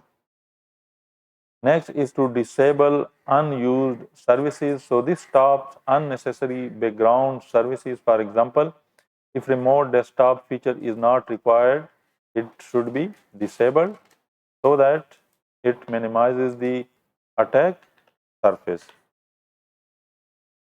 Objective 2.8, given a scenario, apply common methods for securing mobile devices. So now some hardening techniques for mobile devices. First one is the device encryption. So device encryption protects data at rest so that even if your phone or mobile device is stolen, data cannot be still accessed without the authentication because it is encrypted. For example, using iOS full disk encryption, which is the default, and Android file-based encryption to encrypt the device. Next is the configuration profile. So it is used in MDM or mobile device management solution. So it pushes security settings remotely through Wi-Fi, VPN restrictions, and app permissions. So these are some of the settings that can be pushed remotely to mobile devices. And it is common in enterprise, bring your own device policy, and corporate owned devices. So next security or hardening technique for mobile devices is the screen locks. So it is the first line of defense against unauthorized access. And screen lock options include it may be through facial recognition, which is convenient but less secure if it is 2D, and it is stronger if the mobile devices has the 3D scanning capability. Next is the pin code, which is stronger if the pin code length is 6 plus digits. Next is the fingerprint, which is biometric, quick and secure.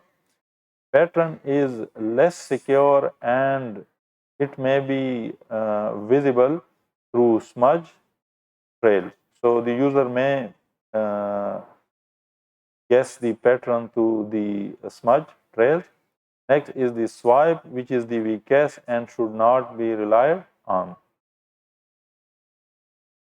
Next is the patch management, and patch management include the OS updates. So apply vendor patches regularly to fix the vulnerabilities either in iOS and Android. Application updates, apply the application vendor patches regularly to fix vulnerabilities in your iOS and Android applications. So what are some endpoint security software? So these include the antivirus and anti-malware. So they are used to detect and block malicious applications, files, or processes. Content filtering prevents access to phishing sites, malicious downloads, or unsafe web content. And they are often combined with parental controls or enterprise mobile security solutions. Additional protections include locator applications. So these applications help track lost or stolen devices. For example, find my iPhone feature in Apple iPhone devices. Remote wipes is the feature that allows data to be erased remotely to protect sensitive information if your device is lost or stolen. Remote backup applications ensure imported data can be restored if the device is lost, stolen, or wiped. And failed login attempts restriction locks device or wipes data after too many incorrect login attempts. Policies and procedures include the mobile device management, which is a centralized control of mobile devices and can be used to enforce policies, push updates, and manage configuration of mobile devices. Bring your own devices versus corporate owned devices. So bring your own devices is when the employees use their personal devices, which requires strict separation of work and your personal data. Corporate owned devices are the company controlled devices which enforce strict policies. Objective 2.9, compare and contrast common data destruction and disposal methods. So the physical destruction of hard drive, so these are the methods that render the drive unusable and ensure that data can never be recovered. So the physical destruction of hard drive includes drilling, which include drilling holes through the platter and physically damage the surface of the hard drive. Next is the shredding. So there are industrial machines that break the drive into small pieces. Next is the degaussing. So degaussing uses a powerful magnetic field to erase data stored on the magnetic platters. So it is effective only for magnetic drives and not for SSD. So remember this point. Next is the incineration. So incineration is burning the drive at high temperature and completely destroying it. So the next is the recycling or repurposing best practices. So this method does not include physically destroying the devices, but deleting or formatting the drive so that it can be reused. So these methods preserve the device for reuse but aim to remove the sensitive data. And these methods include erasing or wiping, which overwrites data with random bits, making recovery very difficult. So this can be a single pass or multiple pass. The erasing or wiping can be single or multiple pass. Next is the low-level formatting. So it reinitializes the disk at the sector level. It can erase all data and rebuild the drive structure. Standard formatting removes file system table but does not fully erase data. So the deleted file using the standard formatting can often be recovered with special tool. So you should not use this method if you want to remove the sensitive data from your hard drive. So now coming over to comparison of physical destruction and recycling. So physical destruction is best for highly sensitive data such as government, financial, or health records when drives cannot be trusted to live intact. And recycling or resurfacing is suitable for organizations that want to reuse or donate equipment but must use secure wiping technique, not just formatting. What are some outsourcing concepts? So the outsourcing concept is to use third party to do this work for the organization.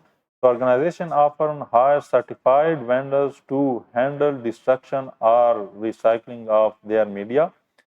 This ensures specialized handling, secure processes, and compliance with the laws, and it reduces the risk of improper disposal by the internal staff of the organization.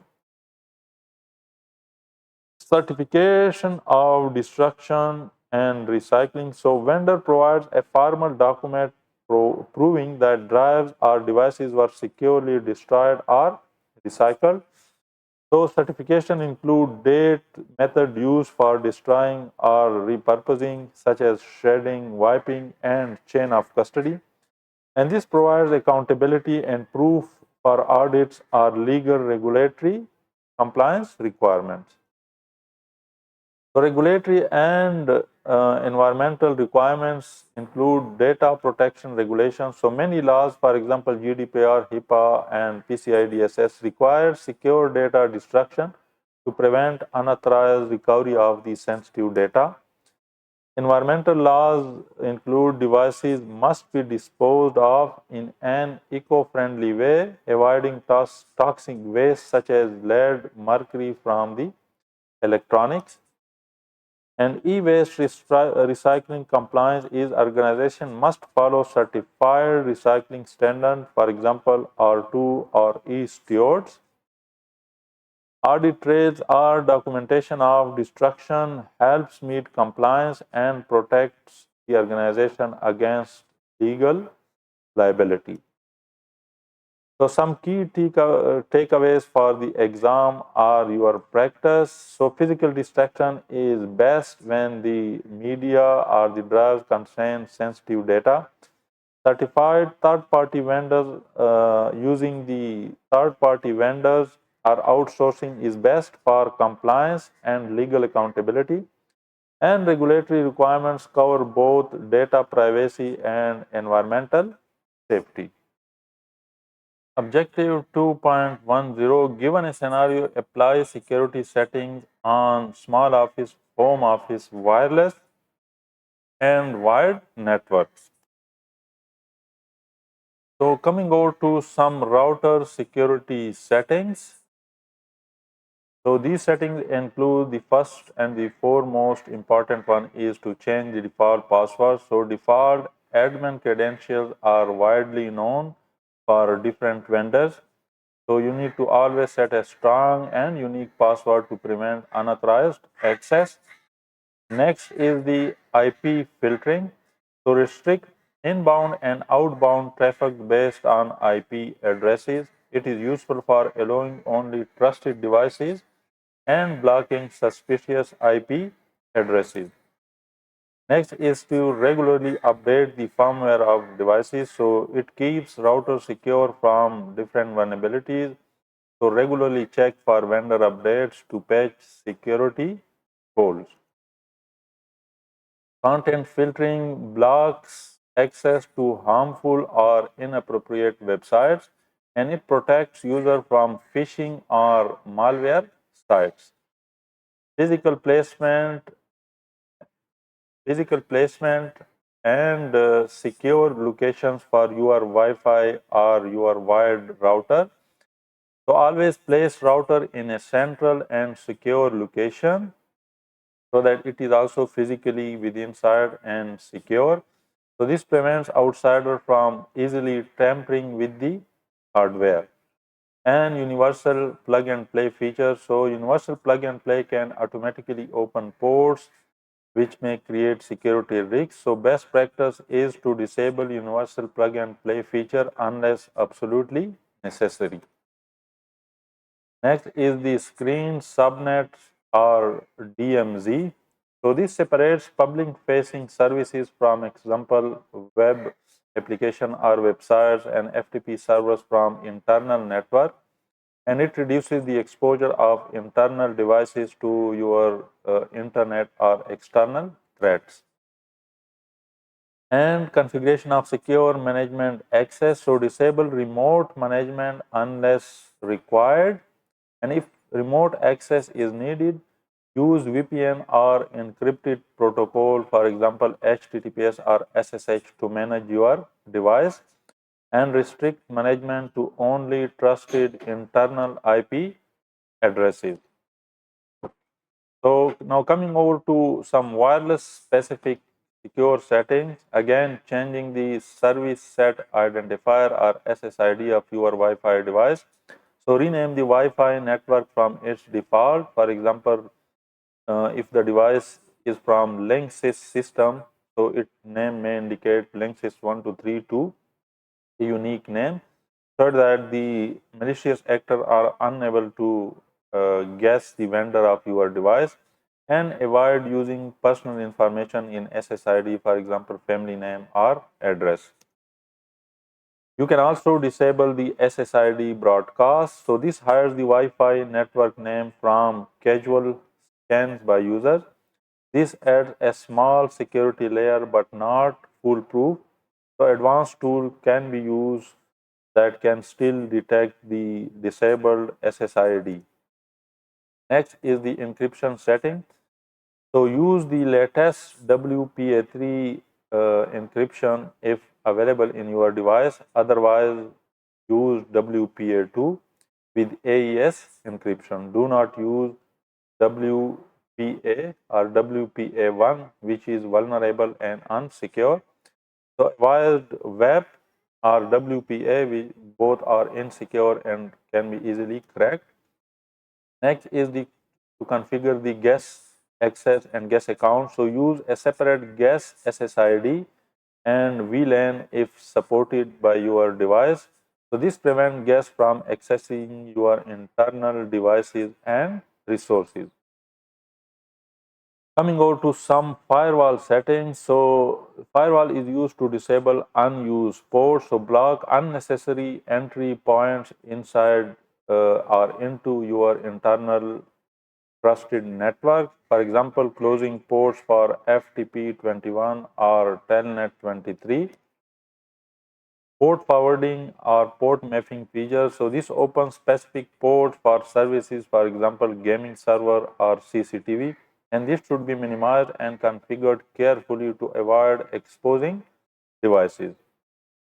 So what are some exam and real world tips? So for virus security, always use strong encryption plus segmentation. Strong encryption is to use the WPA3 if available or WPA2 but with AES. So WPA2 has two encryption methods, AES and TKIP. So TKIP is weak, so you should use AES if you are using WPA2. And segmentation means that you need to segment your internal trusted network or your internal private network and the guest network so that the guest users are not able to access your internal private network.